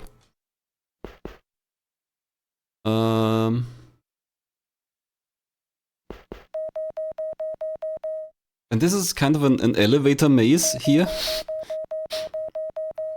But we just have to take the right one at the top. Also, there's an enemy on top. If I'm lucky, he's gonna move away, so I can just go to the elevator I want. Otherwise, we have to fight him. There's a little funny skull guy. Okay, then. Oh, he's killing me. Oh, he's killing me. I'm dead. I was about to heal, but I didn't respond fast enough. So now you can see what happens when you die. Not much, to be honest. It's just, oh, you died. And then we beam back. Warrior, a life has been lost. You must pay more attention to your life force. I cannot continually intervene. Okay, sorry, Sendo. We do have 9 lives, so it's not a problem. That should take us to the start of the section, I think. Yeah, L3.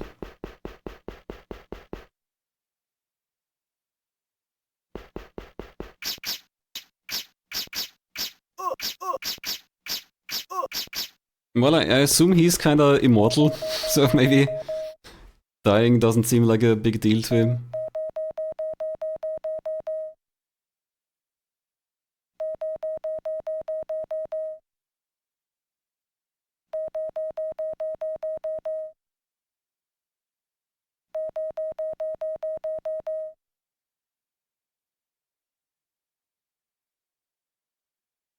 Okay, mono transition, there we go. Sometimes it takes longer. Okay, gotta watch my health better. There we go. You can heal while fighting, I just didn't get to the menu fast enough.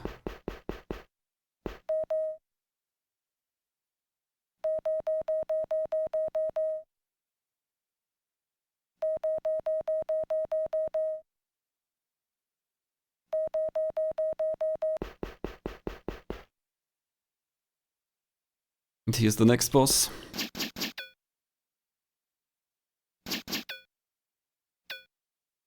I am Demonda, the bride of Sarpedon. Yes, his servant and queen. We will be married once the void is condensed in his crystal. Yes, I will wear it on my ring. She wants to wear the universe on her ring.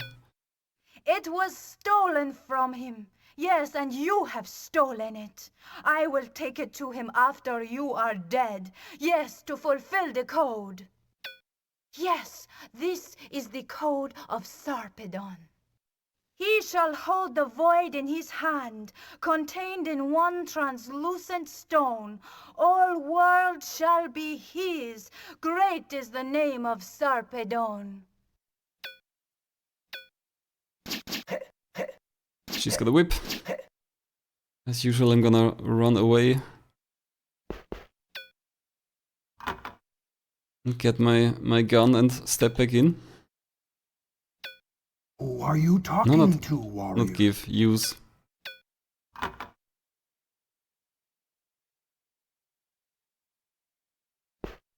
You are out of ammunition, of course. warrior.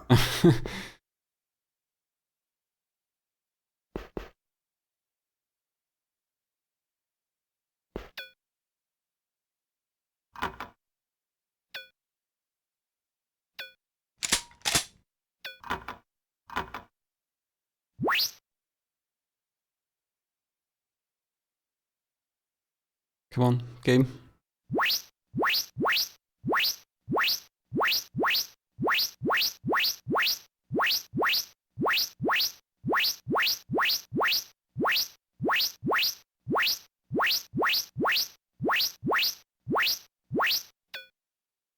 I guess at this distance the sword is better. Oh, I've never really tried it, but let's see if bare hands works better. Bare hands is a lot faster for sure.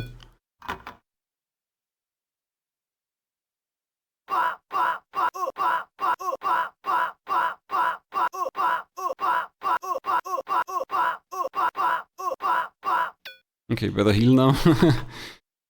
Where's the elixir?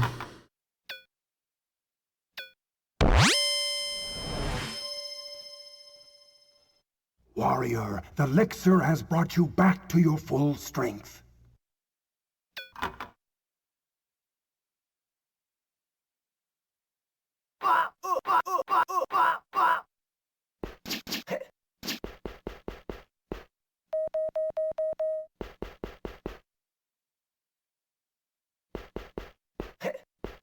I think the next guy is right here.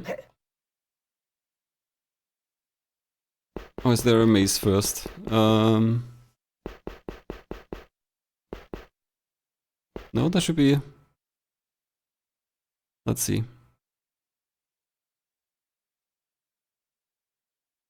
Yeah. This is a special guy. So we can't defeat this guy. At last we meet face to face in the nightmare of Ravana! Attack and learn the meaning of futility! Hideous, isn't it? I was handsome once! The beautiful Lene loved me! But that was before I was betrayed! During battle against Kuru, my guard deserted me on orders from Lexendalar! My ship was destroyed and my corpse blown into the void! My best friend! Ah! A puny, treacherous coward! A murderous jackass! An impotent, stuttering fool! I am Thorax, once commander of the Star Force, now a cryogenic, ridiculed everywhere, hated and feared by all! For 80 years I floated frozen in space before Sarpedon found me and restored me to life! I will have my revenge! He too disgusts me with his foul breath and vicious code, but I owe this life to him, and I'm a man who pays my debts! You want to know that? Then first recite to me the commercial code of Argos! We did collect that.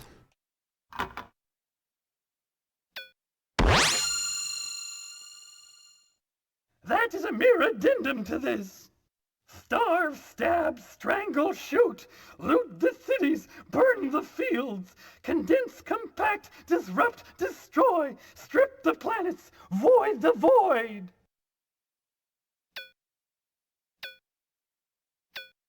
Okay, yeah, we can't actually fight him. If you do attack him, his health keeps increasing, so it's basically like negative damage.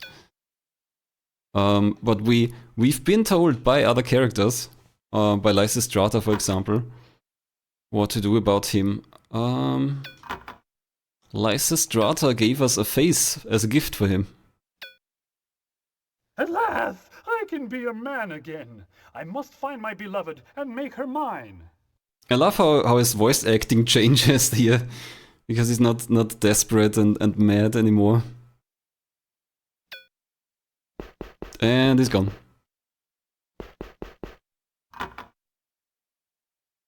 What's that? Sarpedon? Oh no! I am Sarpedon, and you are dead. So he fires a beam at you.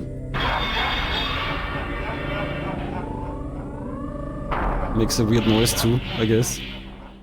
He fires a beam at you, but I was standing close enough to him that it didn't matter. He missed me. Okay, so here's the last section basically. And this is a kind of magic door, I guess. If you keep entering it, it takes you to different places. And this is the right place. Now down and down and right.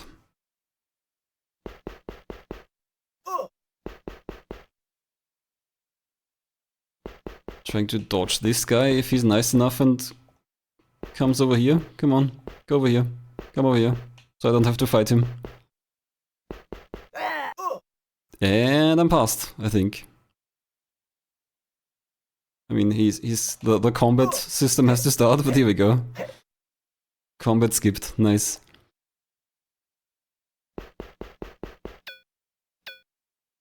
You don't get it, do you, dude? It's over. Finished. Kaput. Don't you understand what's happened? You're finished, man. Through, okay? You came all this way for nothing. You're dead, get it? Dead. You died when Sarpedon blasted you, Kay. You never had a chance anyway. Zindo tricked you, man. It's over. Thought you were gonna be some kind of a hero, huh? Maybe even save the Void? Well, where's Zindo now, dude? The Star-Lord used you. Star-Lords don't care about mortals. They just like to see how far a guy can get. Don't take it too hard. You did pretty well. Hey, you made it all the way to me. That's better than most did. Anyway, just kick back. Take it easy. We're gonna be here a long time. How long is eternity, dude? Look, as long as you cling to the thought of being alive, then this is as far as you go, okay? Give it up. Turn off. Lie down. Well, I guess if he says so, there's nothing to be done. Does he say something else? Come No. on, haven't you ever looked in the mirror? Apparently it's me. There's one thing that helps here.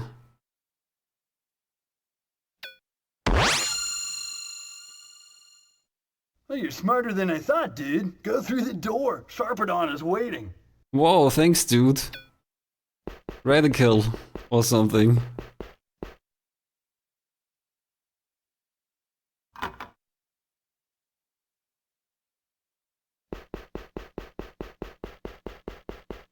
Yeah, the Voidal Murmurs, they always say, if you're all alone in the void, recite the Voidal Murmurs or something. I am not a renegade or a criminal. I am Sarpedon, master of the void. 100 mothers grieve over what you've done, and you call me criminal? What did I do? I don't think I've done anything. Why do you persecute me, human? Why do you take the part of a reptile? Haven't I proven myself merciful? My friend, billions of beings no longer suffer because of me. To prove my mercy, I offer you the chance to redeem yourself. In order to atone for your infinite sins, you must bring me the crystal which activates the machine. You know what I'm speaking of. Give me the crystal, and I will allow you to return to your home. Refuse, and you will die. So I can give him the crystal here, and it leads to a bad end. Although there's not much difference between the good and bad end. That it's just different ending cutscenes, basically. You worm! What makes you think you can contend with me? This time he got me with his beam, but it barely matters. We are almost at the end.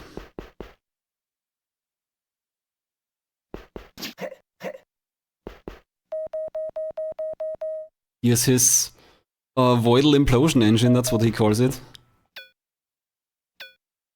You have penetrated my innermost sanctum, alien. What do you want? Wealth? Power? You shall have gold to your heart's content. 10 million taras if you give me the crystal. You know what I'm speaking of. Give it to me, and I will fulfill your highest desire. Refuse me, and you will die.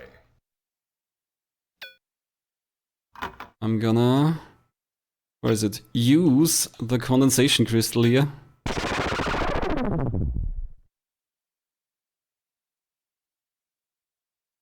And that's it.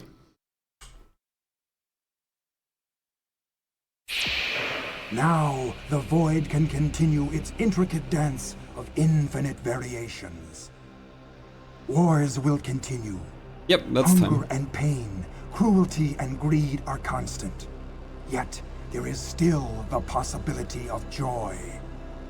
All life owes itself to you, Great One. You should rule an empire and be honored with eternal epics. All should sing your praise.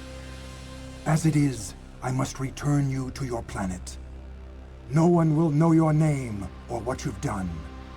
I cannot even leave you a sword as a souvenir. And if you speak of your adventure, of the quest you've undertaken, of the wonders you've seen, your friends will think you insane. It is strange that the Void does not honor her greatest heroes. I offer my gratitude. I salute you, warrior. Perhaps we shall meet again. Yeah, that's Laser Lords, that's the good ending. The bad ending also has a cutscene like this, where they explain that condensing the universe is gonna take eons, and so we'll never actually see it ourselves, and maybe even humans won't even exist that long and so on, but at some point Sarpedon will condense the universe into the crystal. Yeah, but I think this is a really interesting and fun game. There's so much more in here that we haven't seen. There's so many additional side quests and so on. It's a really cool game. Definitely the most complex, the biggest game on the CDI, I think. Alright, and that's all I have for you. Thank you so much for watching. Thank you for the GGs. Thank you for really longathon for taking this run. It's a pretty weird run, I think. I've done it once before in a marathon, but yeah, most marathons wouldn't really take this, I guess.